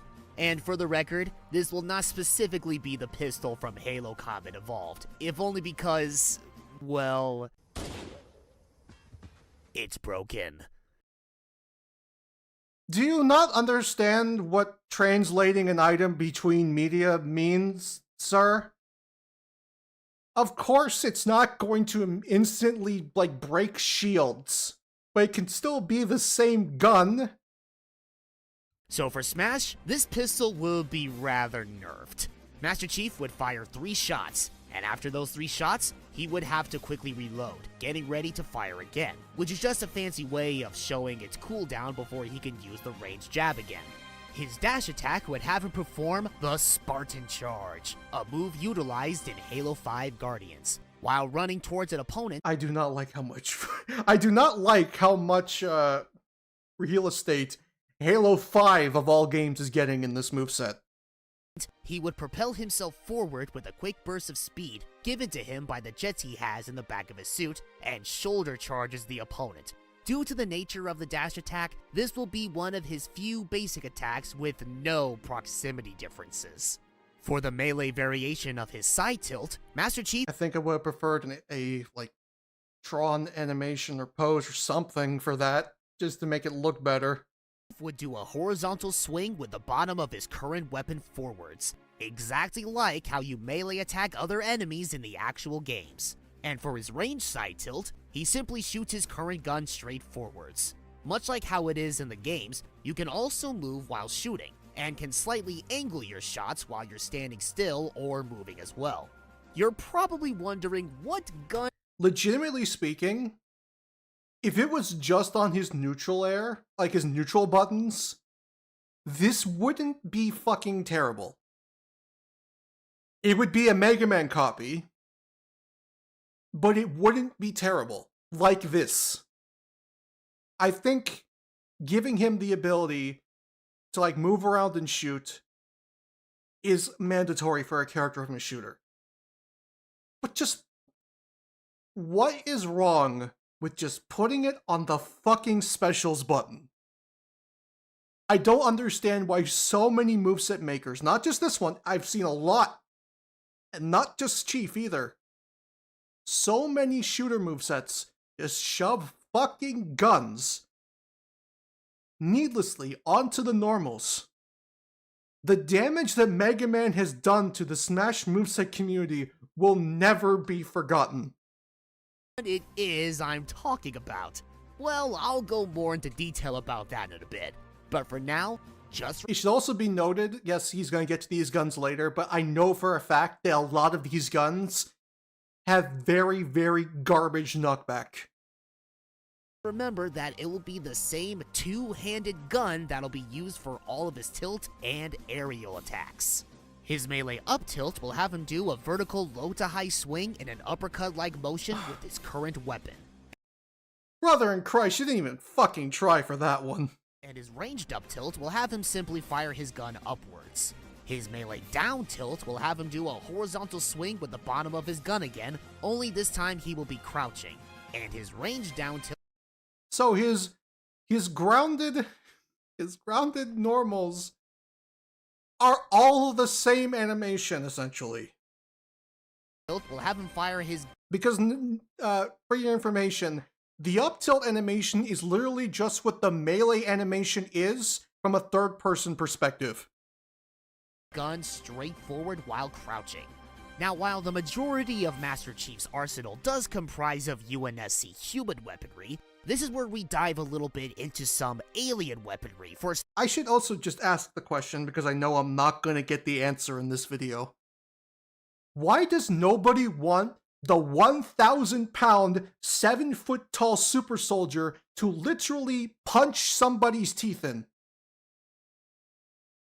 Why does nobody ever give Chief the ability to literally just beat the shit out of somebody? I understand he's a shooter character. I understand that he's designed around gunplay in his shooter game because that's how shooters work. But in a game like Smash, just let the dude fucking punch the living shit out of somebody. This dude leg pressed 100 tons. He hits hard enough to instantly destroy aerial vehicles, and he moves so fast that he can deflect missiles with his bare fucking hands. Let Chief do cool melee shit. And when I remake him, I'm going to put a major emphasis on all that cool melee shit. Some of his smash attacks. Master Chief's side smash will have him use the Gravity Hammer, a Covenant... This is probably the only weapon in the moveset that actually makes sense for what it is, and I still think he should have used a drawing to make it look better because the animation in Halo 3 looks like shit. Weapon first introduced in Halo 3, commonly used by the alien race known as the BrawlFan, or Brutes as they are usually called by. Master Chief will swing the hammer forwards from high above and stops partway in front of himself. He looks like he's trying to ride it like a fucking witch broom. Now this is no ordinary hammer. This hammer would give King DDD a run for his money, for this gravity hammer packs a serious punch, especially when all of its energy is intact. While the gravity hammer itself is really powerful, there's a bit more to this weapon than it looks. Upon swinging the hammer, the impact emits a shockwave of energy outwards, which can send an opponent flying. So not only does this hammer deal a lot of damage, it deals a lot of knockback as well. The most damage and knockback is dealt when the main part of the hammer makes a direct hit with the foe. However, you can also swing the hammer a bit away from the opponent, and the shockwave will still more than likely hit them as well. So the gravity hammer can also act as a get away from me kind of attack. Yeah, it'd be too slow to do that, but it'd be amazing as an edge guarding tool. Now, with all of that said, we need to get into the downsides of the Gravity Hammer, and this actually applies to the rest of his smash attacks, as well as the weapon he uses for his tilts and aerials. You know what this is, but I'll let him say it. Limited ammunition. Just like how it is with most first-person shooters, ammunition is a key factor when using various weapons while on the offensive. Unfortunately, there is no such thing as ammo pickups in Smash Bros., and sadly Master Chief does not have the luxury of replenishing ammo, like how the Doomslayer can replenish ammo through glory kills. Then just don't give him limited ammunition. I don't think anybody's going to complain that Master Chief has unlimited ammo. You could still give him reload animations, but just make it so his fucking clips are bottomless. Oh, correction, sorry, before people get upset. Bottomless magazines.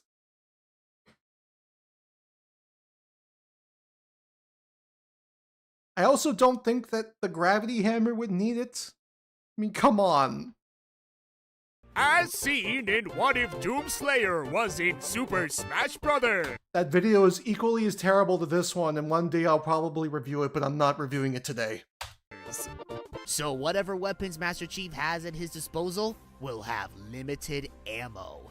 With that in mind, each weapon you use will have their own set amounts of rounds and/or energy. Once that weapon is out of ammo, he would have no choice but to rely on melee attacks. So what, does he just shoot blanks, or does he just have no more proximity attacks? Regardless of the proximity. So the proximity goes away the moment he's out of ammo. Again, at that rate, you might as well just attach it to the fucking special moves, pal. Or you would have to switch over to another weapon for the time being, depending on the attack command. The only way to if you're gonna have that be that way, you should have it so he automatically swaps. Gain ammo for any weapon after running out is by losing a stock. After that, all weapons will be replenished of their ammo. So when using weapons, you need to be very cautious of how much you use them, and not get too reckless when attacking from a distance. What if he's up against a character that he can't fucking approach against? He's basically stuck with weapons that have limited ammunition, low knockback, and just general dogshit synergy. Until he gets close and he can punch you. It is abundantly clear that these kitchen sink movesets just don't fucking work 90% of the time. And the moment that any form of logic is put towards these movesets and challenges these movesets in any way, shape, or form, they fucking crumble. Now keep in mind, not all of his attacks will fall under this gimmick. There will be a couple of moves that will be an exception to that rule. For example, his pistol from his jab. That will be one of the few weapons with unlimited ammunition. So with all of that explained, getting back to the Gravity Hammer. Sure, whatever. Specifically, it can maintain its energy for 12 swings. After those 12 swings are up in one life, the hammer will be depleted of all its energy. To be fair, the chances of you getting off 12 forward smashes in a single stock is abysmally low. So that restriction isn't even that much of a problem. He can still use the Gravity Hammer the same way as before, but without energy, the Gravity Hammer won't deal as much damage, and it won't launch foes nearly as far. And it obviously loses that extra range that the burst of energy gave it before. Keep in mind, you're still swinging a massive hammer. I imagine it's still gonna deal some pretty good fucking damage. That with or without its energy intact, the Gravity Hammer will have a considerable amount of end lag at the end of the swing itself. Now, that won't mean much if the shockwave emitted can push away foes, but if you're not careful and the hammer is out of energy, that end lag at the end of the swing could open you up for a bit of punishment. Master Chief's up smash will Yeah, sure, pal. have him use the iconic Energy Sword, a Covenant weapon that was first seen in Halo Combat Evolved, but couldn't be used for gameplay until Halo 2. With the Energy Sword, Master Chief does a quick upward slash from low to high in front of himself. This attack is very fast and also a hard hitter. In the games, the Energy Sword would have 100 battery cells. Honestly, I prefer that if you're gonna give him the gravity hammer, just give it to him for all his smash attacks. You can give him an upward swing with it. You can give him a sweeping swing for the down smash. You don't need to strap on another weapon. And honestly, a lot of people aren't gonna like this. I think you could easily make a Master Chief and omit the Energy Sword altogether. I think Chief using the gravity hammer makes more sense for his character than him using the Energy Sword. The Energy Sword is the Sangheili weapon. I see it in the hands of the Arbiter more than anyone else. I don't see the Arbiter picking up a gravity hammer because his people fucking hate the brutes. And each hit on a non-flood enemy would deplete 10 battery cells each time. So for Smash, the Energy Sword will behave the same way. After it lands a hit on a foe, and only after it lands hits. That'll be what depletes its cells. Chief will be able to land 10 hits with the Energy Sword. Again, it's so... Excuse me, voice crack. Sorry. Ever since it became summer and it's allergy season, my throat has been fucked. But anyways, you're not gonna get off 10 up smashes in a single stock. And after landing those 10 hits, they might as well be unlimited, to be completely honest with you.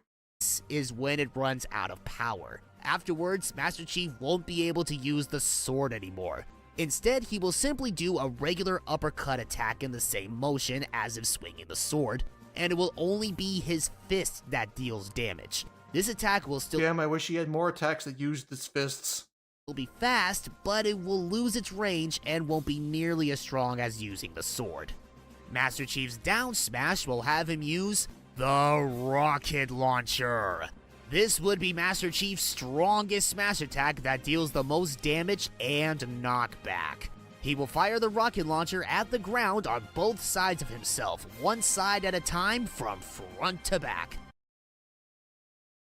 Snake using it at his feet was really fucking stupid. Out of every attack in Snake's moveset, the rocket launcher at his feet is the dumbest move in his entire kit, and really, really does not need to be there. Master Chief having it twice just feels like a waste of time for the man who has to model the fucking weapon, resulting in an explosion that splashes outwards to hurt nearby foes. You couldn't just swing the fucking gravity hammer in a circle around yourself. Was it too hard? Again, it's just... Maybe I'm thinking about this too much from a business perspective, from like a professional perspective, because being the person who has to make the model and then texture the model and then make sure that the model can properly show up, fit in the character's hands, and disappear back into hammer space when it's not being used. By the way, that model is loaded every fucking time you play this character. It's just you can't see it. And that's another thing. This means that while Master Chief is just standing there, this character is using a lot of resources to load in a ton of different weapons. They're just floating invisibly around him for him to pull out and use, because that's how, you know, these characters work.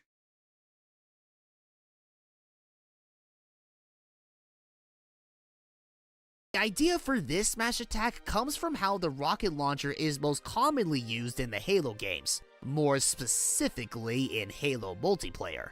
Most people don't really aim it at their targets, but instead will aim it at the ground by where they're standing. Though in the Halo games, trying to reenact this same exact kind of move with a rocket launcher wouldn't exactly work as we're having for Smash. I mean, no shit, Sherlock.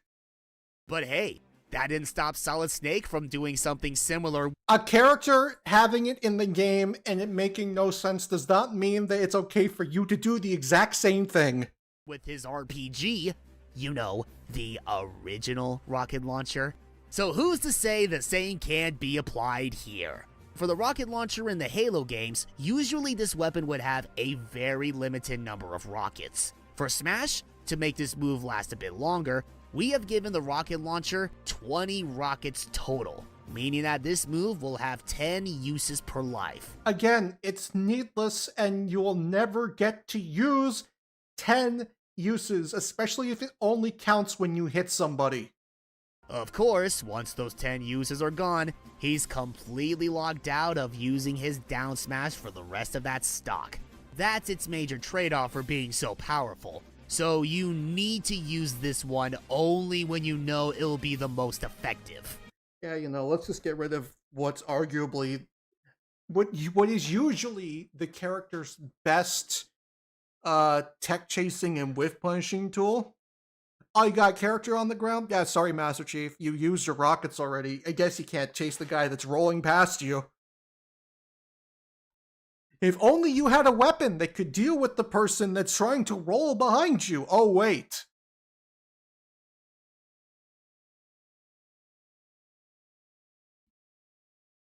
It's not necessary.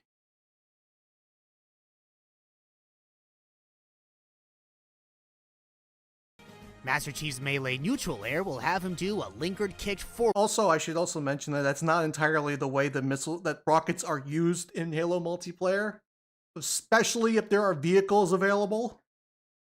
Forwards with a single foot. His range neutral air will have him simply shoot his gun forward while in the air. His melee forward air will have him perform a double hammer punch straight down. This is a reference to an assassination animation we see happen in Halo Reach. That is, if you are able to melee an opponent from behind while in midair. Why does it feel like none of these moves have range? Well, I mean, yeah, the guns have range, that's what they're designed for, but none of the physical attacks feel like they have range. If sweet spotted, this move can spike foes as well. His range forward air will also have him simply fire his gun straight forward. His back air will have him do a spinning horizontal kick. His ranged back air will have him turn around and fire his gun in the opposite direction. While this is happening, this will also propel Master Chief forwards. Another get away from me kind of move that can also be used for a small amount of recovery. His melee up feels a little bit too situational. air will have him do a rising knee jab upwards. This is a reference to another assassination animation we see happen in Halo 5 Guardians, referred to as liftoff. This is an up air? My brother in Christ. This is the hitbox. The hurt box is still here. What's this gonna hit? Who's he gonna hit with this while not getting hit himself? Why not just make it a flip kick at that point? The reason the up airs are called up airs is because they're using attacks that cover above them. This ain't it, Chief. His ranged up air will have him shoot his gun upwards while in the air. And for his melee down air, he will perform the ground pound. This is a move that was shown in Halo 5 Guardians. He charges at the ground downwards using his jets in the back of his suit, and performs a massive punch when he lands. Similar to that of Sonic's down air, this would also have a bit of end lag once Master Chief makes the landing. Also, this melee down air will be another move that ignores the proximity rule. This move can only be used once his weapon of choice is out of ammo. Until then, the down air will always start with his range variation, where he shoots his gun downwards. Wow, so he literally doesn't even get access to his spike until you've wasted every single piece of ammunition in your kit. Why even have it? Why even have it at that point? You might as well just not even have it. But speaking of weapon of choice, now is when I'll tell you guys what exactly is going on with this mystery gun that he uses for his tilts and aerials. While he always has his pistol, as well as the weapons for his smash attacks, assuming they have the ammo, he actually will have a 5th weapon available for his basic attacks. However, what weapon he uses is up to you. Cause you see, he can actually use one of 5 possible 2-handed weapons for his tilts and aerials, acting as his secondary weapon alongside his pistol, just like what you can do in the Halo games. My favorite weapon, the traffic cone. Just ignore the fact that he has other weapons aside from that. Now, getting a bit ahead here, you can switch between these 5 weapons by using the down special. Tapping automatically gives you the next firearm in the line, and holding it down pulls up a grid with all the guns listed that you can point to pick a specific gun faster, like with Shulk's Monado arts. You know, one of the biggest complaints I got when I made my Master Chief video was giving Chief a weapon wheel akin to Doomslayer. And you know what? While I defended my choice at the time, looking back at it, I think that those people were definitely in the right, and that Chief should probably just stick to a set list of guns. Not only is it easier to implement and have it make sense for a more cohesive moveset, but it, I believe, in my honest opinion, plays into the Halo series better, because simply put, Chief is not all about swapping between any weapon he can get. He uses what he has on him, and that's it. And he's only allowed to carry 2 weapons at once. And usually, that's an assault rifle and a pistol. And you know what? To be completely honest with you, I don't even know if he needs anything else. The animation that plays to signify the switch will have Chief do exactly what he does in Halo when he switches out weapons there. Picks the new one up off the ground while leaving the old one in its place. But I'll continue. To clarify, this is No, I would not give him an energy sword. I'd give him, like, whenever I give him his new moveset, he'd probably have the assault rifle, a pistol, the gravity hammer for smash attacks, and grenades. Maybe I'd also give him the knife that he uses during assassinations. purely an aesthetic animation. You won't actually need to go back to a spot to get a gun. You can switch them anywhere you want, even in the air. But even though this is the case, switching the guns out won't refill their ammo. Remember, only losing stocks will do that. So even if you switch a gun out, then switch back to it later in a different place, that gun will have the same amount of ammo that it had when you switched out of it prior. Now then, as for what these 5 guns are, the first weapon of choice is the assault rifle, the iconic rifle that was first utilized in Halo Combat Evolved. Having an ammo count of 300 rounds, has a constant rate of fire, and can fire 10 rounds per second. That's a lot of fucking damage. For 30 seconds in total. This weapon has some decent range, despite the fact that this weapon would be the weakest weapon in his selection of secondary weapons. However, for the assault rifle, this weapon would deal flinching damage to the opponent. Seeing as how the assault rifle has a constant rate of fire, that means even the small amounts of damage this weapon can dish out can rack up very quickly. Oh my god. I hope that that's also proximity based. Could you fucking imagine a Chief player sitting on the opposite side of the stage just shooting you and flinching you with every fucking round? Holy fuck. Though the flinching damage is more effective when you are closer to Oh, thank fuck. I was about to lose it. an opponent. Firing the it shouldn't have flinching at all if you're a set distance away. If you're shooting 10 shots per second, you shouldn't be flinching unless you're like right up in their fucking face.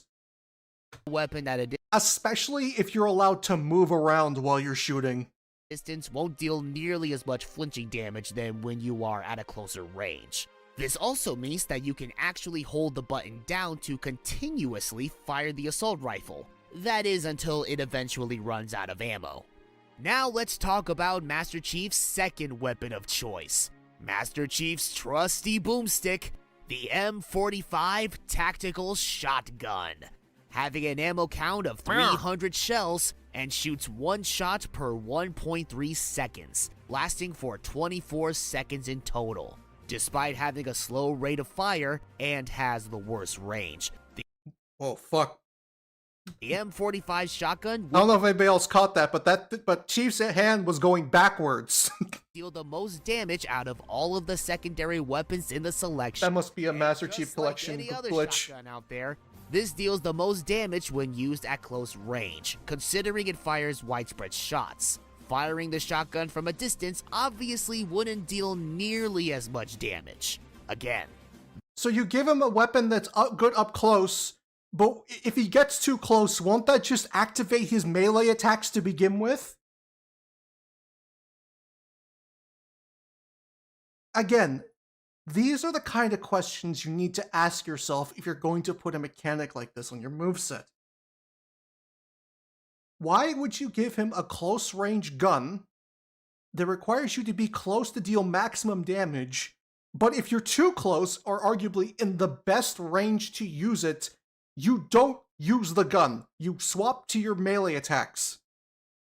Which means that this is a gun that 99% of the time is going to be doing less than average damage. this is a shotgun we're talking about here. Shotguns aren't really meant to be used far away. This is why having them on the specials button makes the most sense. But let's say you want to attack from far away in order to keep your distance. Not to worry, the sniper rifle has you covered. Having an ammo count of 22 rounds and can shoot one shot per 1.8 seconds. Like how the fucking bullets aren't even coming out of the barrel. Lasting for 12 seconds. Granted, it's coming out at first person height, which is technically a little higher than the actual model. That's why the shot is all the way up here and the gun's down here. In total. The sniper rifle will have the slowest rate of fire and requires a lot of precision to land a hit. Even so, the sniper rifle deals heavy damage when landing a hit and has the best range out of all of the secondary weapons. So you could potentially use the sniper rifle as a means to edgeguard, provided of course you have a good aim with this weapon. Then there's the service. I need to remind you all that would be on all of your buttons. Yeah, have fun recovering against Chief when his down air is a straight sniper shot down, probably reaching close to, if not past the blast zone. If he can shoot and then almost like jump cancel it, like Rob can with his down air, and shoot through the floor, that would be fucking insanity. Service rifle, or the battle rifle as they usually call it, having an ammo count of 144 rounds and shoots 4 rounds per burst, which would have a 0.6 second cooldown between each shot, lasting for 30 seconds in total. Think of the service rifle as a happy medium between the assault rifle and the sniper rifle. The service rifle fires a barrage of shots in quick bursts that, while it deals small flinching damage even from a distance, it still deals more damage per shot compared to the assault rifle. Of course, the range of the arguably, it's not that hard to code. The proximity would literally be if you're within set amount of units from character, use this animation, this hitbox, blah blah blah blah blah. Generally speaking, that part's not hard to code. I feel worse for the people that have to model every fucking weapon.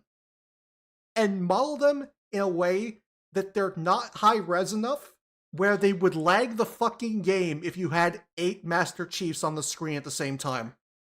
Service rifle is better than the assault rifle, but it doesn't have as much range compared to the sniper rifle.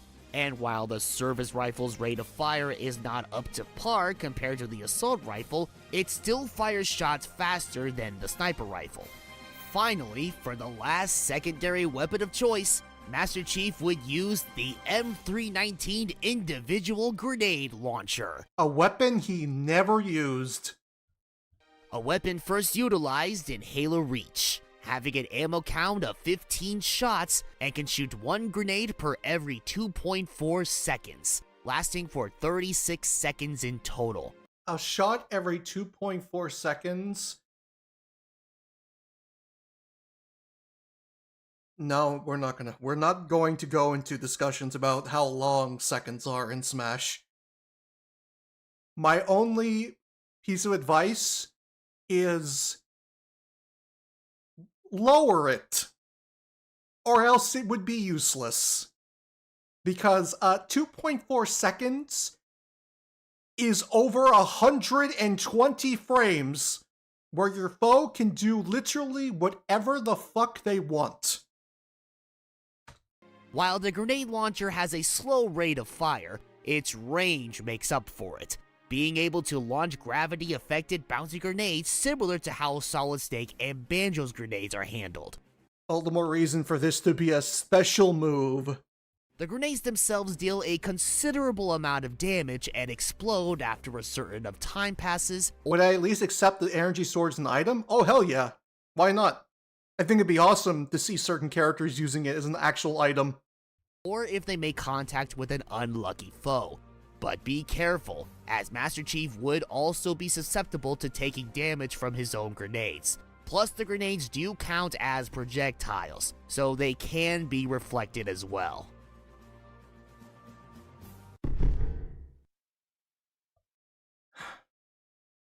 This just in, Master Chief has a 0 to 10 matchup against Falco, who has a frame 1 reflector. For Master Chief's grab animation, he will use the grappling hook. This is a new tool we see Master Why not just give that to him as a recovery special? Chief use for the upcoming Halo title, Halo Infinite. Oh god, I forgot this came out before Halo Infinite. He fires a tether forwards and pulls the opponent towards him. Master Chief will then grab hold of his opponent by their shoulders with both hands. The grappling hook can also be used for tether recovery and as an additional attack in the air. His pummel will have him do a knee jab, similar to what he does during his fight with Spartan Lock. I can't believe how fucking awful that fight's choreography is. Jesus Christ. I hope the person that came up with that choreography is fucking fired. In Halo 5. His forward throw will have him stab the opponent with a knife, then kicks the foe forwards. This is a reference to yet another assassination animation that we first see in Halo 4. His back throw will have him punch the opponent in. I'm not gonna lie. I don't have a problem with the assassinations on their own in a vacuum. But I don't see them being things that Chief himself would actively do. There's a reason why, when it came to throws, I went for Nicole from Dead or Alive 4 as a reference point.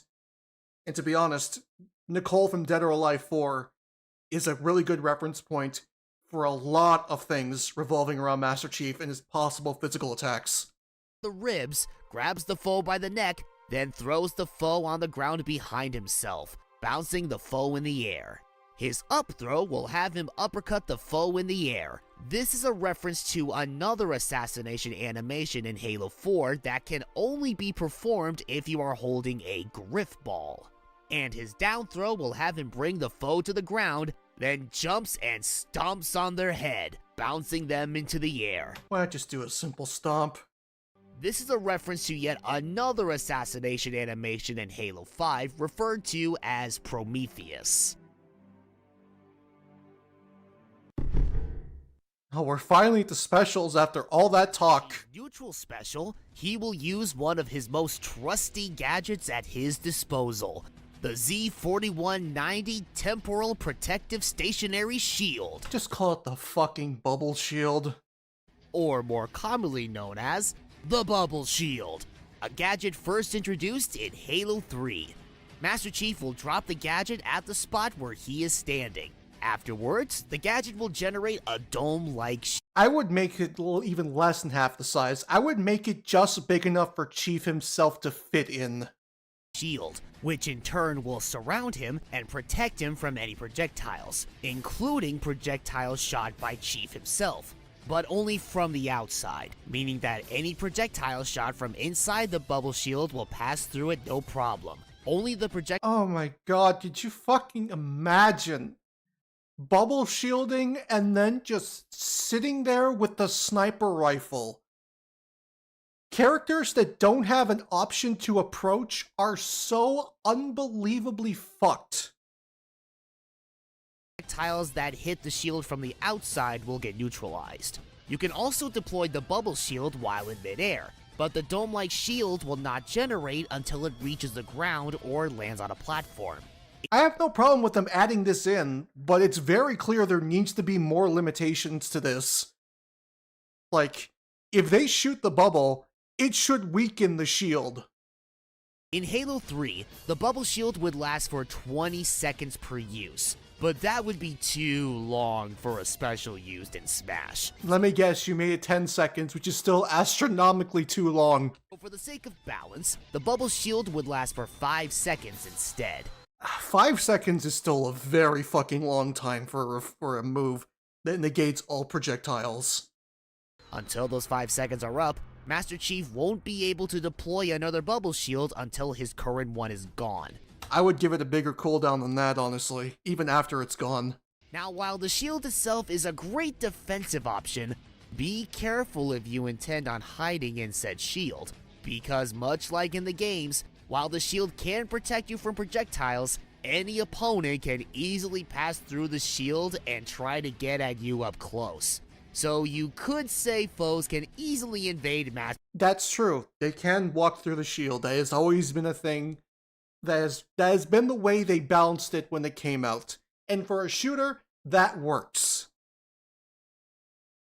But if, again, I must reiterate, if you're a character in Smash Brothers that's slow and doesn't have the means of dealing with ranged pressure, you're so unbelievably fucked if he chooses to use anything like the battle rifle or the sniper rifle while he's sitting inside of that shield. Master Chief's personal bubble. But you could potentially use this to your advantage as well. Seeing as how Master Chief would use the grappling hook to grab opponents from a distance, this could be— Oh, so yes, I agree. This feels more like a down special. Neutral specials are usually supposed to be omnidirectional, which is why they're on the neutral special. They're on the just regular B input. This doesn't feel like something that would go on a regular B input. This is just utility. This is where does utility go? It goes on the down special. useful to But the down special in this case is swapping the weapons. get some damage in on them when your foe at least expects it. His side special will have him use the M6 Spartan Laser, What? the weapon first used in Halo 3. Now this weapon of course covers a lot of range as it fires one massively large laser across the stage, once fully charged. Unironically, this makes more sense as a neutral special. See, before the laser can be fired, you will have to hold Charge projectiles on side special is so clunky and wrong, in my honest opinion. the special button down for 5 seconds. You're never going to use this. You will never get to use this. You will instantly get jumped. You are never going to get to use this. 5 seconds. 5 seconds. That's 300 frames worth of charge. Sephiroth can get off like 2 gigaflares in that time frame. And that's the most powerful projectile in the game. Without taking a hit or letting go of the button, similar to how firing the Spartan laser works in Halo 3. You'll never get it. You will never get... You have to stand still and pray you don't get hit for 5 seconds. You're fucking dead. And just like in the game, you will be able to move and jump while charging the laser itself. That is the reason why you don't put moves like this on a side special. Sadly, you won't be able to turn around while you're charging the laser. So Okay. if you're charging the laser while an opponent is behind you, then you're practically opening yourself up for an easy hit. You opened yourself up for an easy hit when you chose to use a move with 300 frames worth of startup. However, you can cancel the charge at any moment by letting go of the button in case if you need to get away from an enemy close Well, I certainly fucking hope so, because you're going to have to be doing that every time. by. But you will... It's not even a good bait tool because you'd never get to use it. King DDD can bait with Jethammer because Jethammer charges really fucking quickly. have to restart the charging process all over again. Again, you need to hold the button down for a full 5 seconds. Anytime less than that, and it won't fire. As for the laser itself, the laser deals a lot of damage and can deal heavy damage to A full second and a half would have been fine. If you made it on par with Sephiroth's Giga Flare, it would have been fine.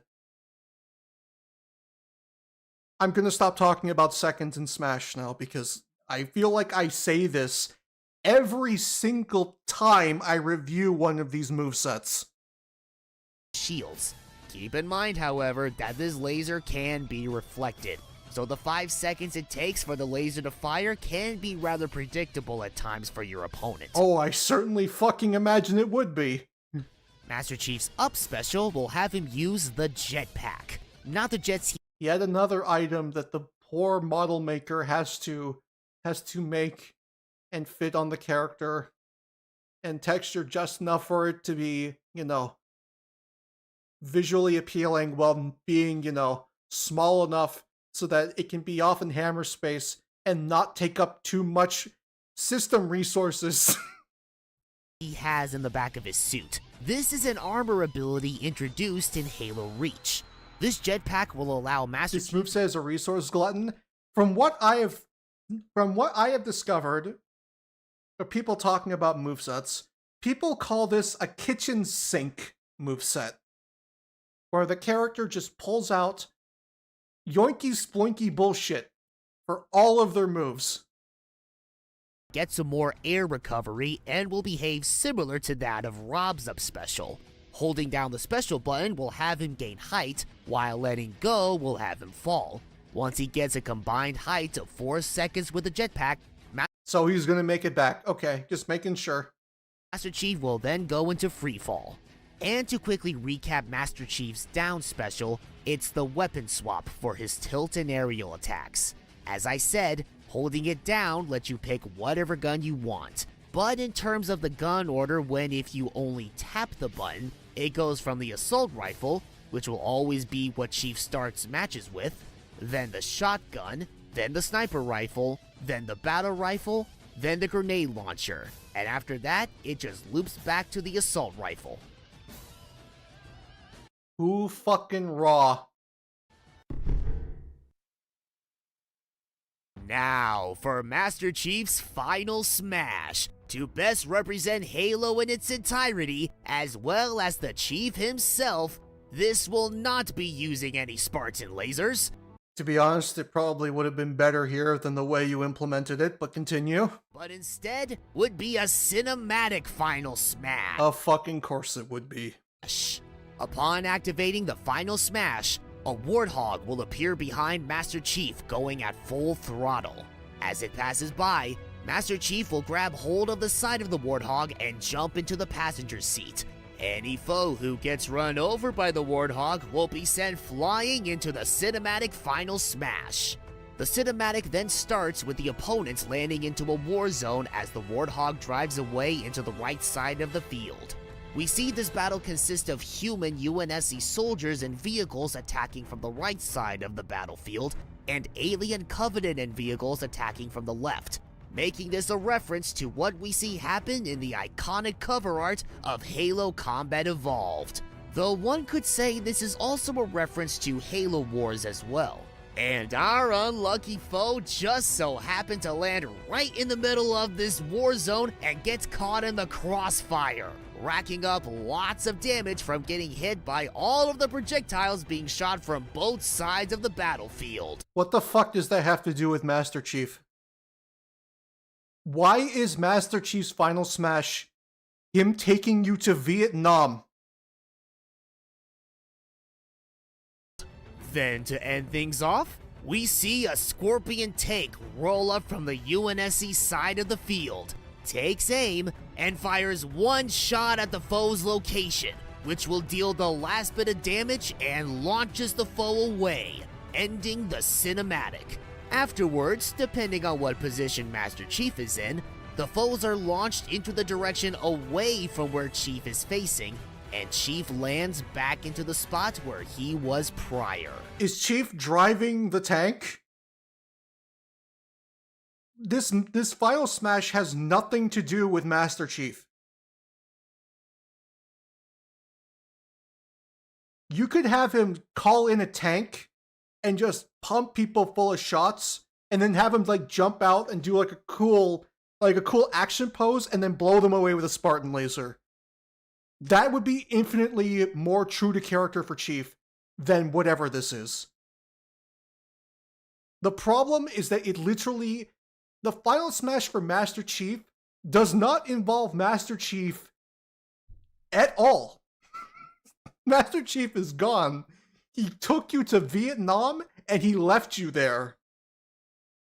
Find your way back home. Objective, survive.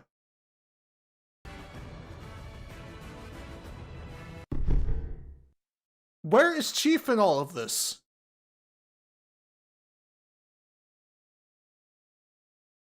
I understand wanting to make a homage to the cover art of Halo Combat Evolved. That's neat. It's arguably more creative than a lot of the stuff in the actual moveset. But the problem is that Chief is the front and center of the fucking cover art, and he's not in the final smash.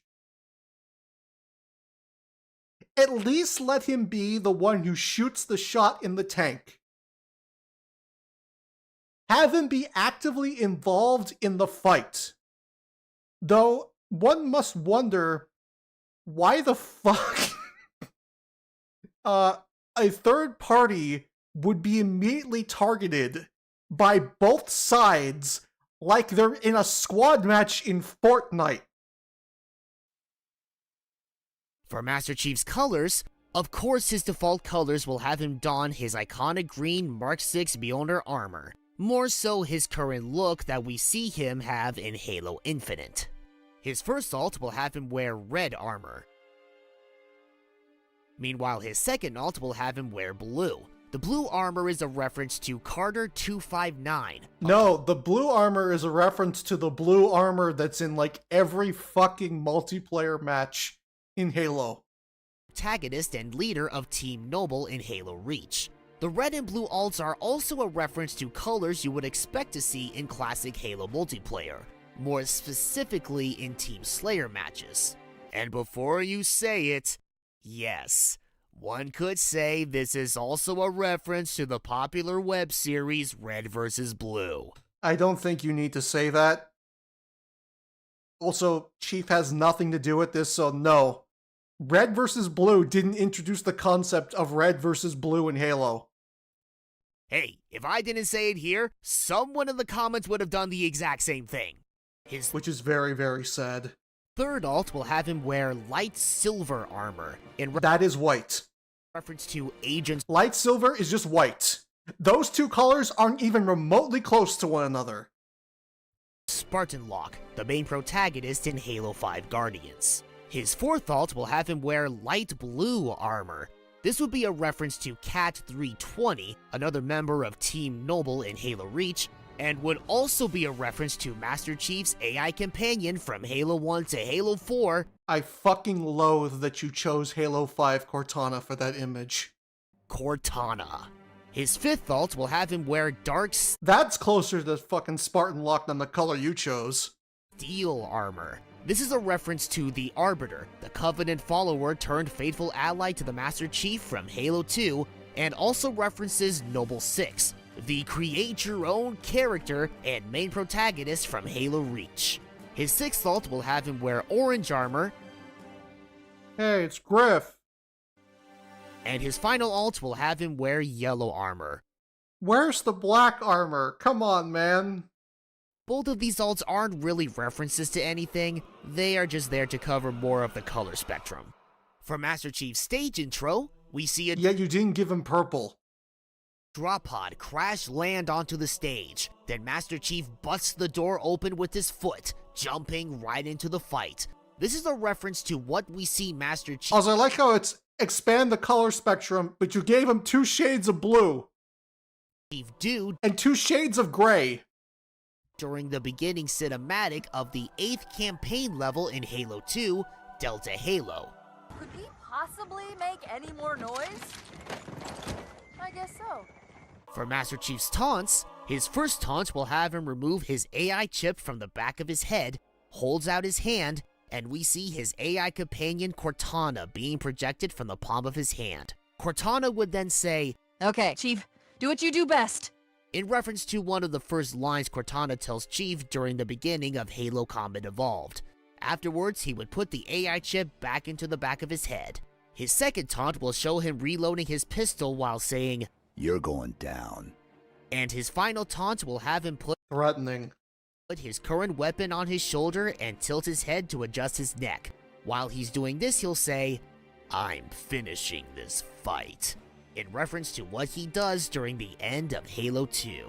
For Master Chief's I feel you could have given him a better animation for that, but okay. victory animations, his first victory animation will have him reload his assault rifle. Afterwards, he will point his assault rifle towards the screen and pose, referencing the iconic pose we see him do in the cover art of Halo Combat Evolved. During this, he will say, Thought I'd try shooting my way out. referencing That sounds like a line you would use for a taunt. an iconic line he says in Halo 3. His second victory animation will have him land from above while holding his assault rifle, then stands up and poses by looking to the sky with his rifle in hand, referencing the iconic pose he makes in the cover art of Halo 3. All of this he does while saying, I think we're just getting started. the last line he says at the end of Halo Combat Evolved. And for Master Chief's final victory animation, he enters a Cairo tube while saying, Wake me when you need me.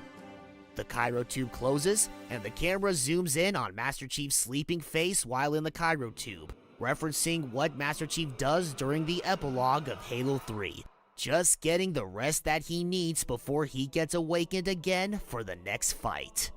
I don't think that really works for a victory animation, to be honest with you. I think I gave it to him too, but I'm probably going to admit it when I remake it.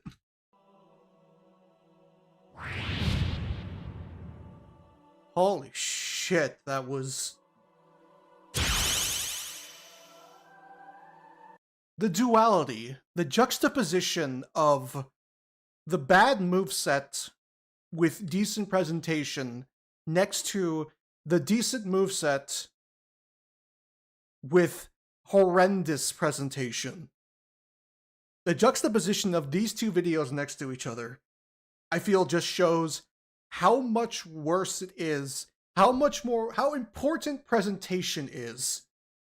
And that it doesn't matter how good, bad, or average the moveset is. If you present it poorly, then the video itself is ass. And that will do it for What If Master Chief God. Super Smash Brothers. Now, putting aside the fact that Halo is Yeah, my favorite, I don't think I need to explain that 90% of the video and the moveset itself feels like a rough draft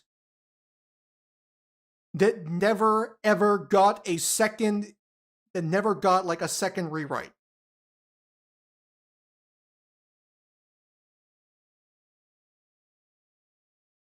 Like, the moveset itself is so nothing. And I stand by my statement that there is no good Master Chief moveset in any sort of fan media out there on the internet right now. There just isn't. They're all bad. For one reason or another, they are all bad. And I think this one is the worst one. Attaching guns to all of your normals is a problem. I've already explained the proximity issues that would come up if you were using this in multiplayer matches.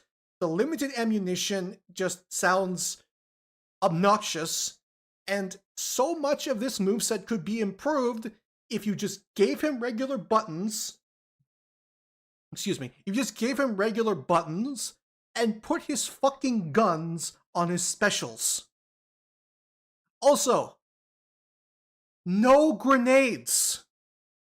One of the most iconic things from Halo. You didn't give him any grenades. What are we doing here? Legitimate question.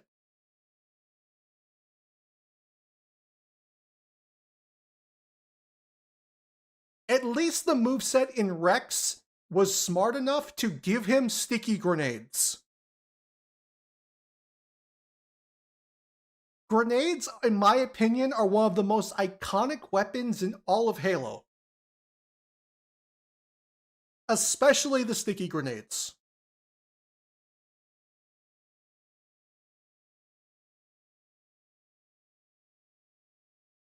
I think I like this video more than the Lin one because while the moveset isn't great, at least he looked like he was having fun talking about it. That is true, and I can't take that away from him. The moveset sucks, but it's very clear that this is a character that the dude likes a lot. And that was conveyed very well. He probably could have rambled a little less in the beginning, but to be completely honest with you, I'm not going to knock him for it because it's very clear that this guy did a much better job showing that he loves this character than BrawlFan did for Lin. It's night and fucking day.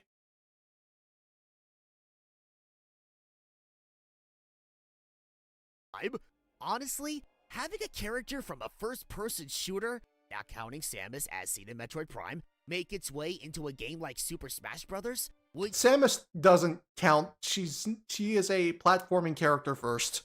Be a huge surprise and a real game changer for the series. Yeah, but the problem is that it's 2026, and Halo is in the shitter, and is completely eclipsed by Doom's popularity currently. Only time will tell. Wait a minute. It just Oh god, I forgot there's this cringe outro. occurred to me. When BJ made a moveset for Banjo and Kazooie, they joined Super Smash Bros. Sometime later. Oh my god, please don't go where I think you're gonna go with this. When BJ made a moveset for Minecraft Steve. Yeah, you all know who else made a moveset for Minecraft Steve? Fucking everybody. Everybody made a moveset for Steve. Every fucking person. Everybody I know made a moveset for Steve. And they're all decently different from one another. Congratulations, you followed the trend. Steve joined the Smash roster as well. And these characters are both technically Microsoft properties. Does that Yes. Oh my god. What about Doomslayer? You forgot about Doomslayer. He's Microsoft property. It's happening. The planets are aligning. The Holy Trinity is coming together. The Great Journey has begun! I fucking hope your character ends up as a me costume. Anyways, I hope you all enjoyed this video, as this was the first time I've ever put together a Smash moveset like this. Oh yeah, definitely, it shows. I had a lot of fun making And I can't take that away from you. this, and I couldn't have done this without the help of my best friend ever, BJ, the Brawl fan himself. If it weren't Cringe. for his Smash expertise and his knowledge on how to balance everything, as well as flesh out this moveset in general, I think they need a little bit more fleshing out. Put it back in the kiln. none of this would have been possible. So once again, big thanks to BJ for helping me with this moveset, and I'm hoping to do this again sometime soon. So that having been said, if you liked what you saw and would like to see even more characters be given possible Smash Bros. Movesets, be sure to subscribe to my best friend here. And if you want to support the show and help BJ make more content for you guys, you can click the join button below the video or his main page to become a sponsor for this channel. Doing so will give you access to his private Discord server, Where they will make up lies about you and try to get you cancelled. as well as channel emotes. You can guarantee that your name appears in his videos, or you can get the option of knowing what if character will be coming up next 1 week in advance. If I know torture is coming, if there's torture coming, I prefer to not know what it is. And hey, you may find me in the Discord server from time to time. All the more reason for me to not be a part of it. I think I speak for BJ when I say he greatly appreciates anything that can be contributed. And I would greatly appreciate it too. So please consider supporting the channel. And I'm already subscribed, you're not getting anything else out of me, sir. if you have a character that you want to see be given a possible Smash Bros. Moveset, you can leave a comment down below or contact him on Twitter at BrawlFan1 on Twit. And if you want to maybe see another popular Halo character be given a Smash moveset, you could. This is gonna happen someday. I guarantee it. This man is gonna make the video, and I am willing to put hundreds of dollars on the bet that when he makes an Arbiter moveset, 90% of it is going to be references to his appearance in Killer Instinct. Oh, I don't know. Maybe put in a request for one sword-wielding alien? One particular steel armor-wearing protag from Halo 2? Which, by the way, is the laziest way to build him. You could just make something interesting. One arbiter, maybe? Or it's so easy. But hey, listen, it's your request, you do you. Just make sure it's the arbiter. I don't think he takes requests anymore. I'm beyond certain he still takes requests. Also, if you're interested to see more content And even if he doesn't, there's no way in hell that people are going to stop anytime soon. from me, check out the group channel that BJ and I are a part of, Spiffy Needle Geeks. I upload weekly parts of video game playthroughs and do a lot of streaming there as well. So please do consider checking out Spiffy Needle Geeks. Anyways, Oh god, I forgot. He made a video on so much for Ori. watching. Have a great night, everybody. I remember it being weird, and they took like his biggest mechanic and shoved it on his grabs or something like that.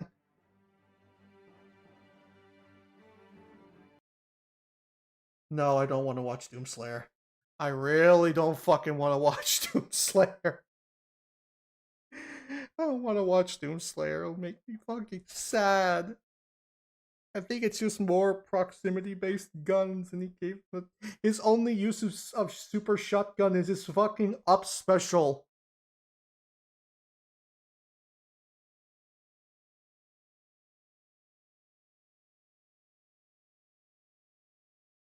I'm putting back on the fucking music.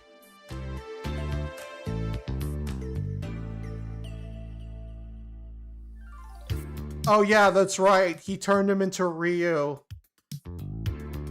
with light and heavy buttons, except one's the gun and one's the punch. Fucking hate.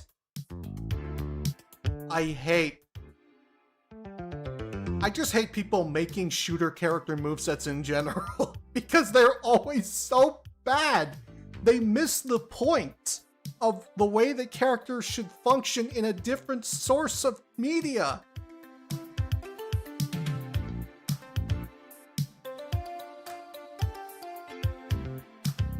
I think Mega Man doing it is fine. Because Mega Man is not a first-person shooter character. He's a platforming character with a ranged attack option.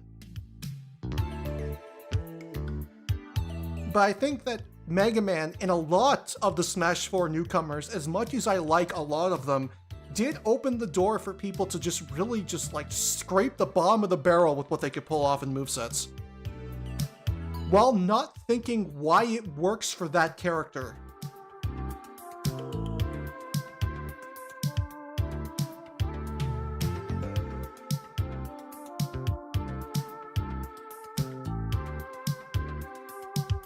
What's his 2B moveset like? Never watched it because I want my ideas for her to be primarily my own ideas.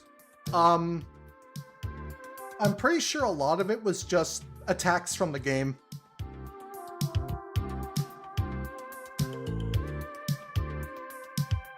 But that was a while ago, and honestly, the reference material for 2B has gotten better, especially since she's now appeared in a 2D fighting game.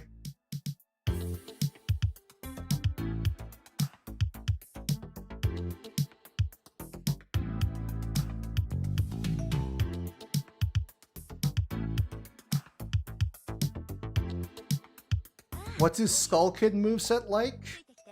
I remember it being weird.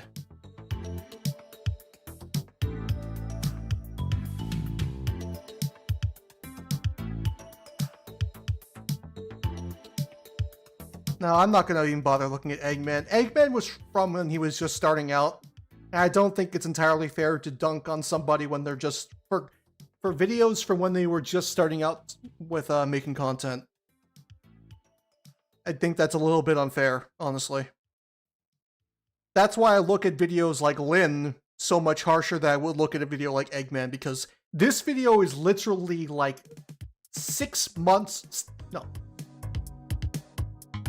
It is over half a year old, and I'm going to use that terminology to not make my chat devolve into monkeys. Because I almost just used two numbers next to each other.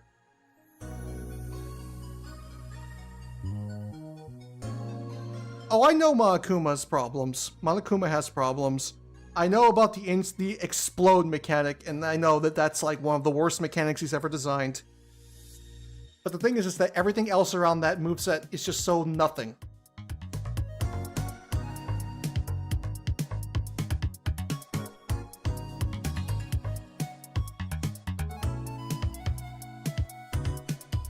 It's just the fact that that's not fun.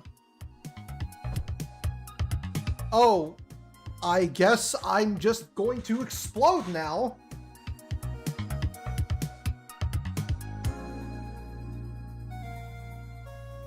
It's like every attack against you is thwack.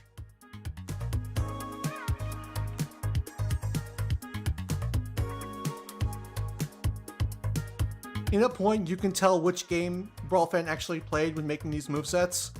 I think the better way of putting it is you can tell which games he's a fan of. Because, he played a lot. I'm pretty sure a lot of the footage he used is his own. I'm pretty sure a lot of the Halo footage we saw was actually, what's his name's? I already forgot what his name was.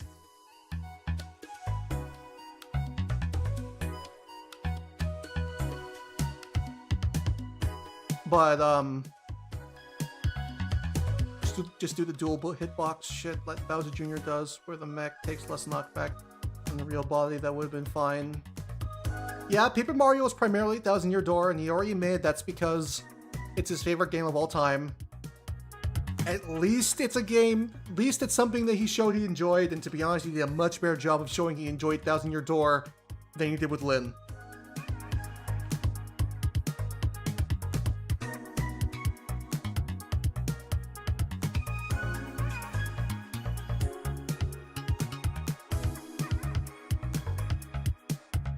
people think that Monokuma's mechanic is good, actually. Yeah, and people also think that my content and BJ's content is comparable. To which I must ask, what in the fuck are you smoking?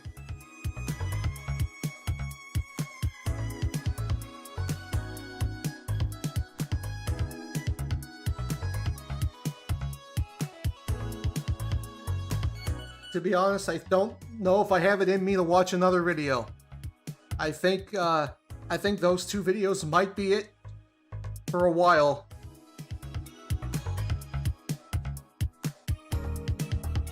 You gotta take stuff like this, you know, little bits at a time. You gotta pace yourself.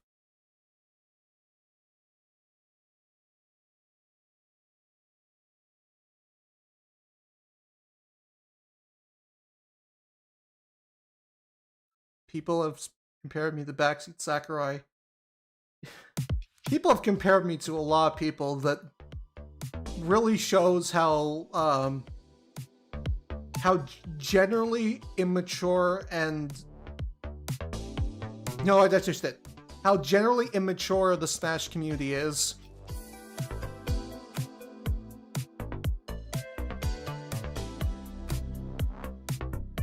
Because I actively support people getting what they want, and I have never said that I want any character cut from this game.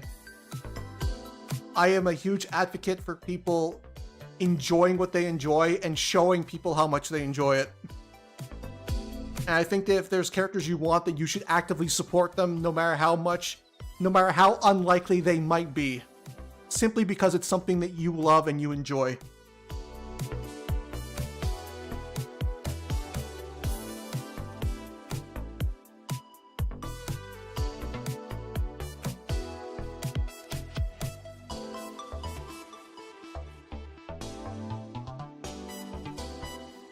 So the comparison already dies there.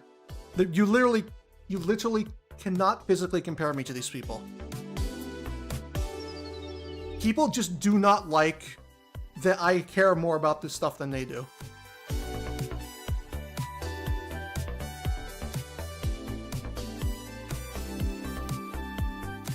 And you know what? Being a perfectionist is a pain in the fucking ass.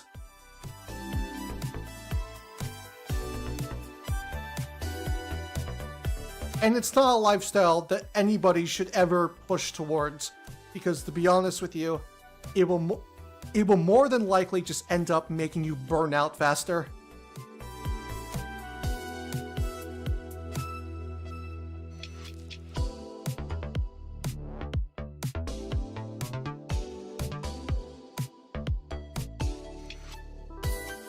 I don't despise Daisy at all. I don't despise any character in Smash.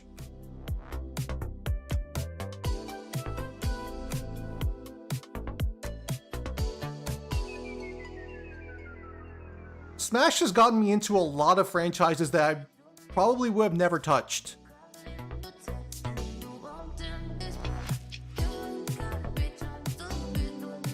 So much so that it makes me want to see those franchises more in Smash than they're already being represented.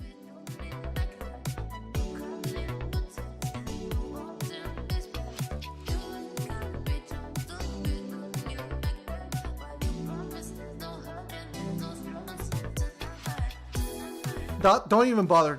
Save your money. Use it on something more important. Buy food. Use it to buy food.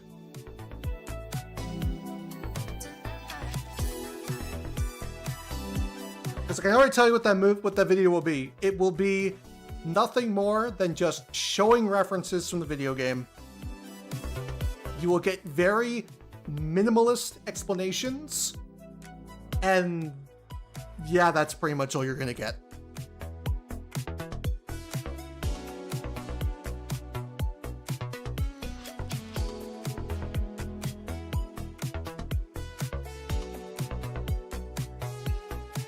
It's funny how people that actually know how to make movesets are ignored, that people that make movesets with the mindset of how many references can I include are getting glazed. Well, that's kind of just something that appeals easier to the younger crowd, and that's what a lot of the demographic for this kind of content is. Jingling the keys is easier than putting in a ton of work. Also, kids nowadays have notably shorter attention spans. So longer videos that explain everything aren't going to do as well as the videos that are brief, faster, and just shake the keys in front of their face for about 12 or so minutes. While, pointing out the member berries.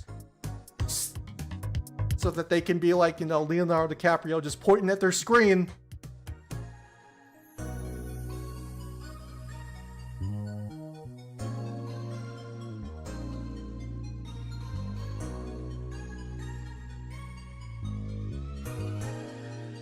What do you think is the best BrawlFan moveset and how good is it in the vacuum? The best BrawlFan moveset that I've seen was his Vice moveset. Unironically. And I gave that like a 7. So I think you can probably take that and put it into a vacuum yourself.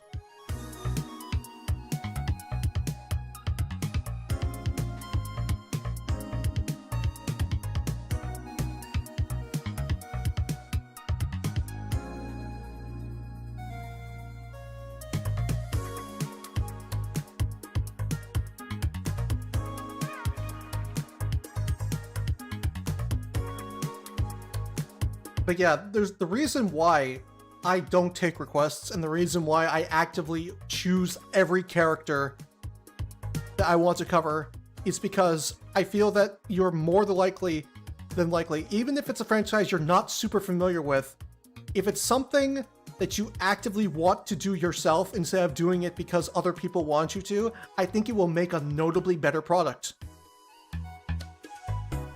Personal interest goes a long way in these kind of hobbies, and I think that people need to start doing that more often.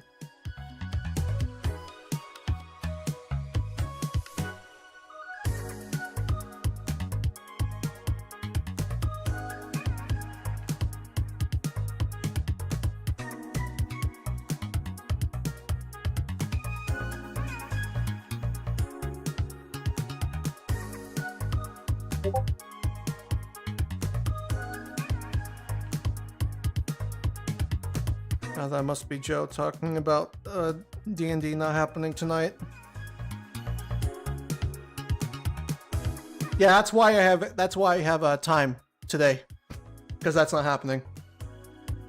I might actually have more time on July 4th, on the 4th of July, for more of this, but we'll see about that. I'm not giving you any sort of hope. I'm just letting you know that our session on the 4th might be cancelled, so I might have time to do another stream. It probably won't be moveset related, but if it is, you'll find out on the day it happens. Yes, Elma's stream is still happening next week. I almost did it today. But next week's going to be a little bit shorter because I have to go out of town because it is my mother's birthday on the 28th. So that is something that I'm going to have to do.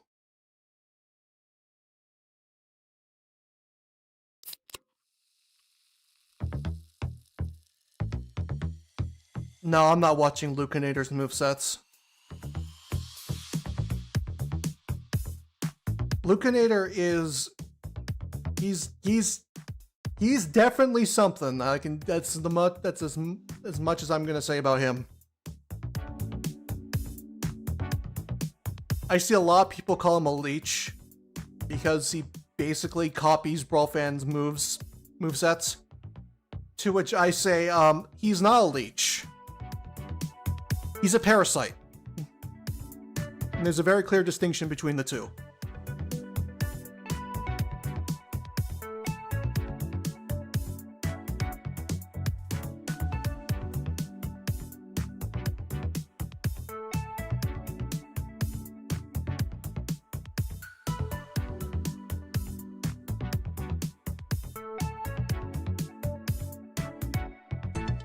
I can imagine that if he ever covers characters that I've covered and nobody else has covered, it's probably going to copy my content too.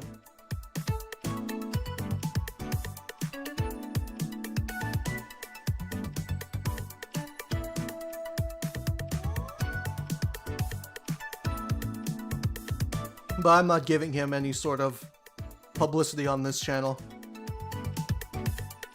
He doesn't deserve it.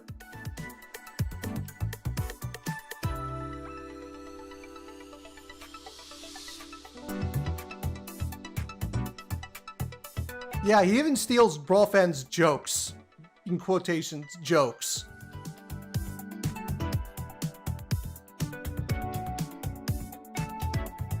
Which is hilarious to think about. But, nah, Lucanator's not getting anything on this channel. He is very much going to be somebody that I will laugh at in passing. But other than that, he is just not gonna happen on this channel. Why? Because he's a parasite and he doesn't deserve any sort of publicity. If he can make his own content without copying off other people, then maybe I would give him a chance. But until that happens, not a chance in hell.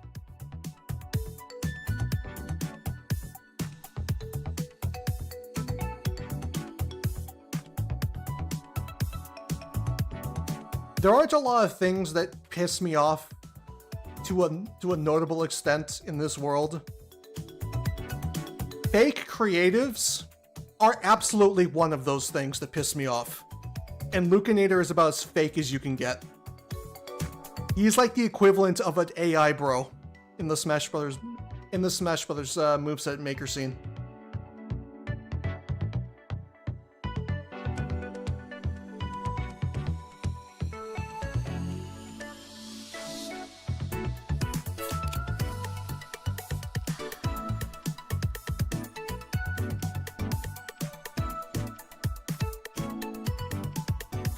I'm gonna stop talking about him now because he is not important.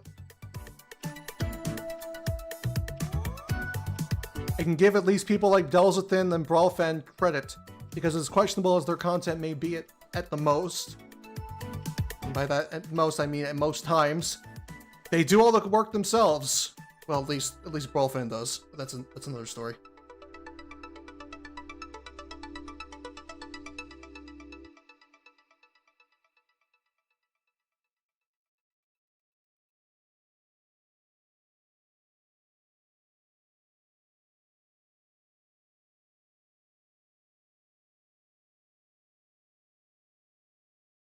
But yeah,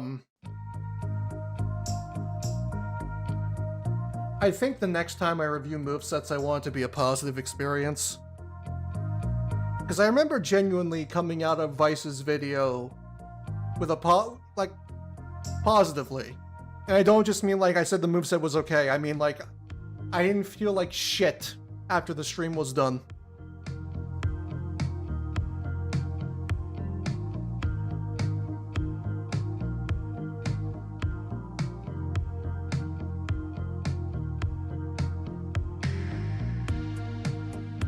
I definitely want to get back to, I want to make Clear for Battle happen again, because I know a lot of you have been waiting for it. And I know, that a lot of you are generally better at making movesets than, like, everybody we've talked about today. And I think you deserve to be, to have your work shown off more than people that just rush.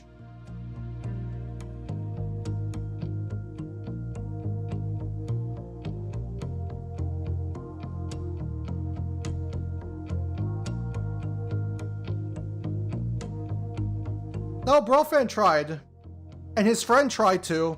His friend had fun making his video. And that's what matters. He had fun. He came across it even if he wasn't very good at what he was doing. He was having fun. And I hope that he gets to make more. I think he has made more since that one. But I hope that he's given an opportunity to improve. But I think he should look for other sources for Smash Brothers moveset making advice. I think there's a lot of people online that would give him much better advice than what he's getting from BJ. Again, BJ has proven he can make good content. Vice was a resounding success in my honest opinion. And I do remember the videos that come after Lin being better than Lin by a notable margin. He even got sponsored for the first time during his Hornet video, which is really cool. I wish his community gave half as much of a shit as I do about that.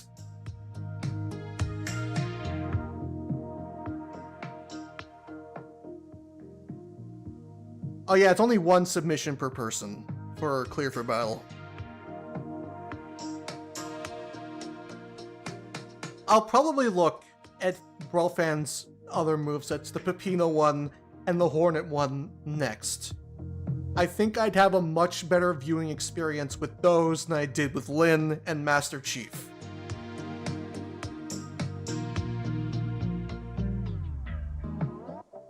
I'm not watching Lucanator, and to be completely frank, I don't want to give Delston any more publicity on this channel. I will say the things I've said about him. I have said the things I've said about him, and they're all true, and they all have factual information to back up the statements. So if you don't believe me, that's completely on you.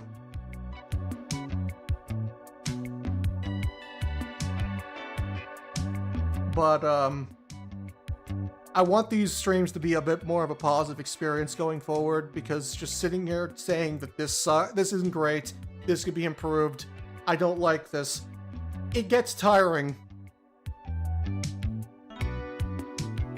I wish people like Max Ham still made videos. I really do.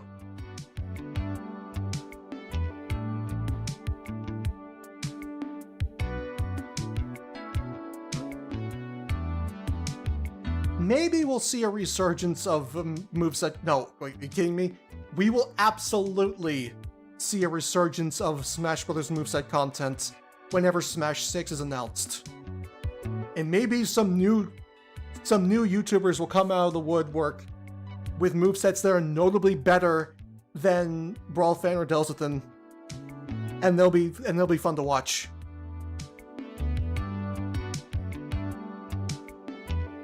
But until that time comes, it's pretty much just like scraps. It's basically the best way to put it. We're looking for scraps. Yeah, I tend to just feel like shit by the time they're over.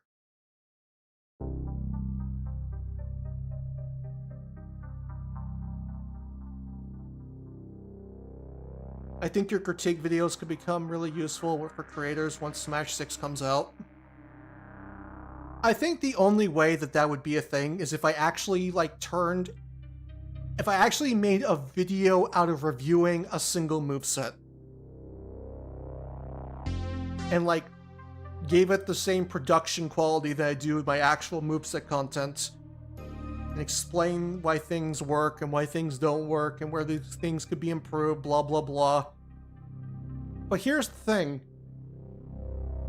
People don't like being told that what they made isn't good.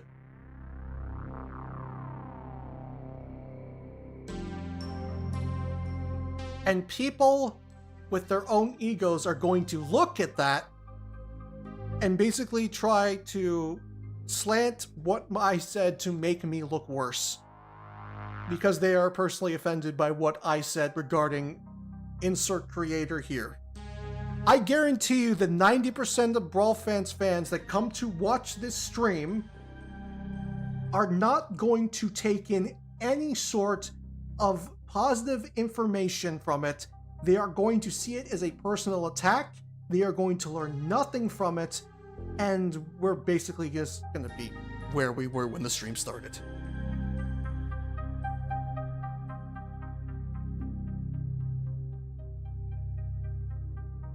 These people are still out here fighting fights that ended 3 fucking years ago.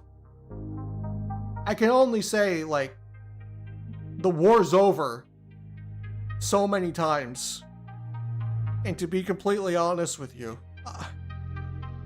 you can't reason with these people.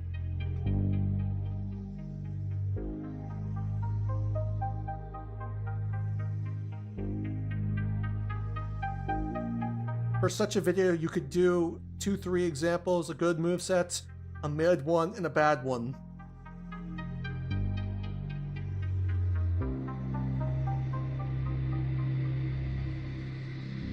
True. I could definitely use clear for battle submissions as examples of good movesets, because I've gotten some really good movesets. I'm more than certain I'm going to see some even better movesets when I bring it back, hopefully, at some point.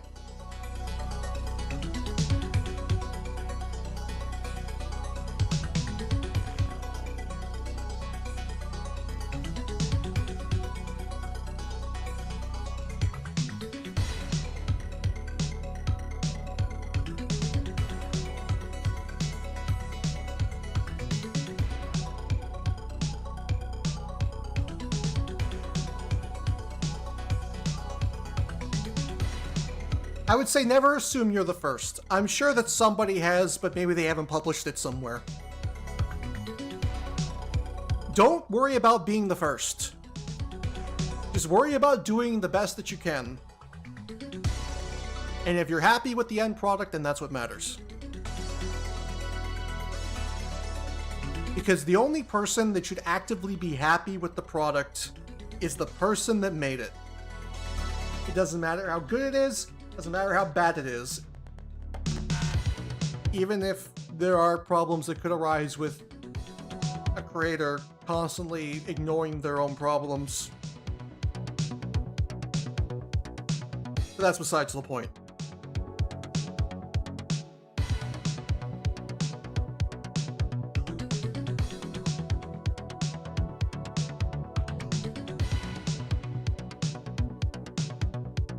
I'm glad you like your 9S moveset, and I hope that I will like it just as much whenever I get a chance to review it. Because that is what this entire thing is about. It's about talking about the things we enjoy and showing how fucking cool they are. Which is usually why I have such a problem with people that half-ass the presentation aspect of movesets. It's like, yeah, you could use a move, you could just use references and animations from the game. And in certain instances, that makes total sense. If it's a game that's heavily based around combat like Devil May Cry, sure, Dante should probably fight like he does in Devil May Cry. So a lot of the game's animations being reused for moves makes a lot of sense. But if it's not, don't just use like random fuck nothing animations from the games. Make something. Even if it's just a fucking description. Work on that, and then maybe work on like showing it off in some way, shape, or form after you come up with the idea.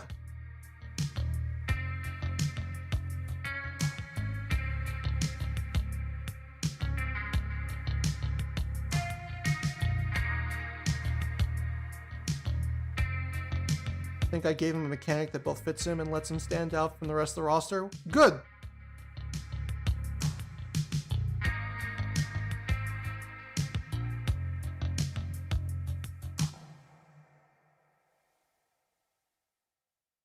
But yeah, other than that, I should just say thank you for everybody that stuck around. I know that a lot of people showed up for this stream because this is the stuff that people like to watch me stream.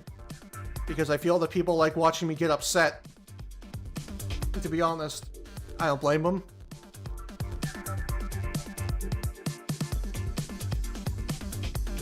But I hope that's at least not all you're here for.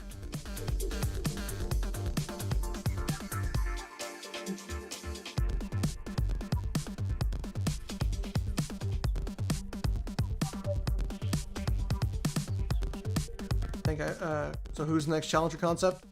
It was going to be Okie Dokie, but we're getting so close to the month that it might end up just being Metal Sonic. I'm probably going to be late to the anniversary of Sonic the Hedgehog by like a week. But Metal Sonic's probably going to be the next video. And that's a special one because that's one that was made live for everybody to watch. And you got an example of what it's like. You'll get an example of what it's like to take all those assets, transform them into proper like visual references, and then turn into a whole video on its own.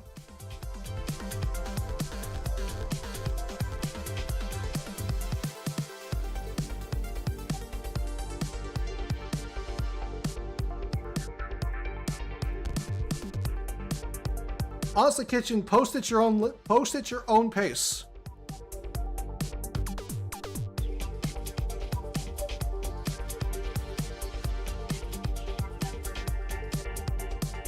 Yeah, I think I need to reiterate that the opinions of this stream are my own. You don't need to abide by everything I said. Perfectly fine. I just want you to understand that everything that was said here today was done for the sake of improvement, and that if your only takeaway from this is that I'm attacking the creator or just going to ignore what I'm saying, like, why are you even here in the first place, honestly?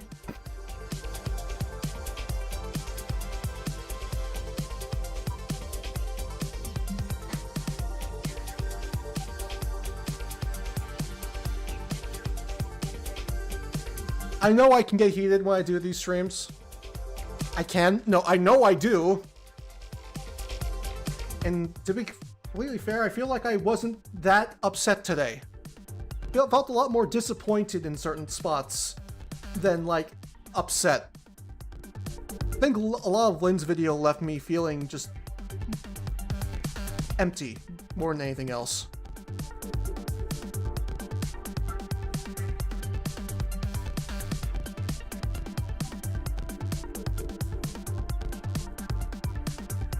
Master Chief's video wasn't great, but the guy had fun making it, and that's what matters at the end of the day, good or bad.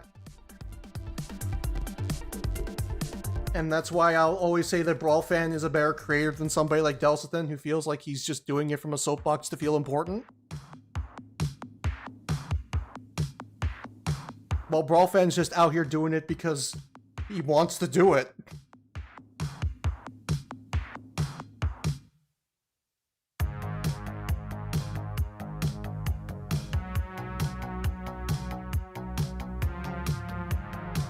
BrawlFan's a lot of things as a creator, but one thing I can say without a shadow of a doubt that you can never call him is a LARPer. BrawlFan loves Smash Brothers. 100%. He loves Smash Brothers.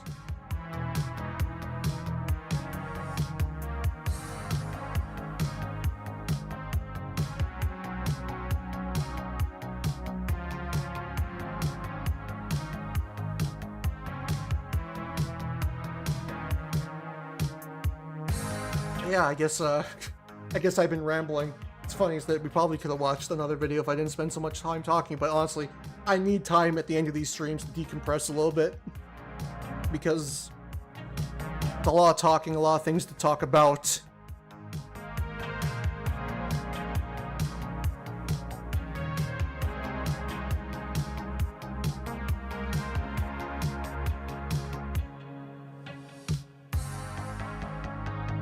So yeah, thank you for watching. Metal Sonic coming soon. Hopefully before the end of the month. Not giving any promises. He's not out by the end of the month. He's going to be very early July. And then after him, there will be more moves that's coming because Okie Doki's like super far along as it is. So there might be an instance where you get like a moveset like every week for like at least a couple of weeks.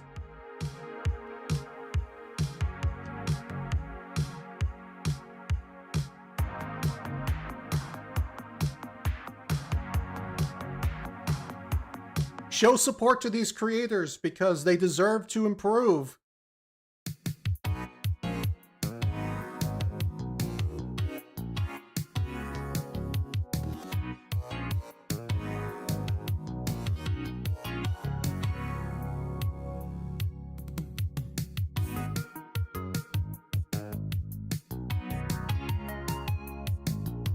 What else? Challenger under construction. Elma, we're starting the moveset making next week. Like, we're using SFM next week. It's gonna be a shorter stream than usual because I have to be, like, out of here by, like, 7 o'clock on that day. Because birthday's happening.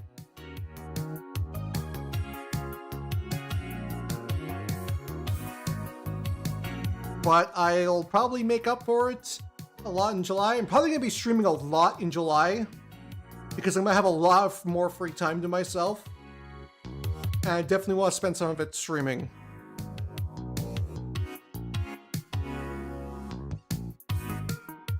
Finally, BJ, if you see this, no hard feelings. You just made a bad video.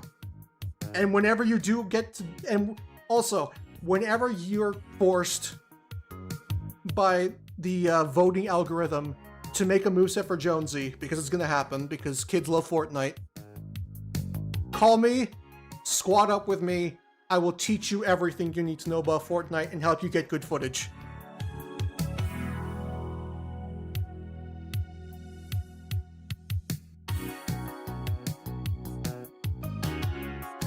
But other than that, again, thank you for coming. Thank you for everybody that stuck around until the very end. This stream will be up. I have no reason to hide it because, frankly, as far as I'm concerned, there was nothing offensive in this stream. Nothing notably divisive. Just 2 videos that I watched, and that's it. And as far as I'm concerned, that's where it starts and that's where it ends.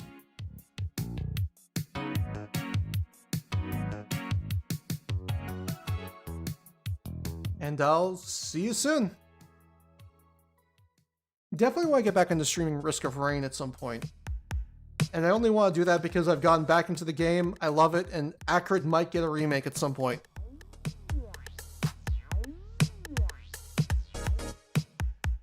Alright.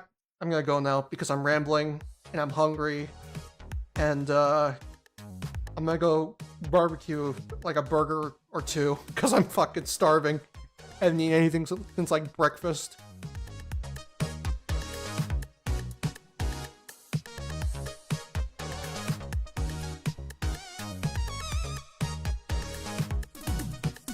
Here's hoping that July is a notably more productive month. With everything being considered.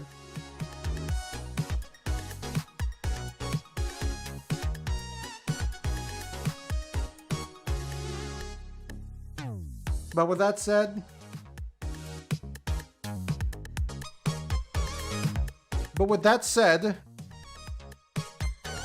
I'm going to end the stream now. Okay, goodbye.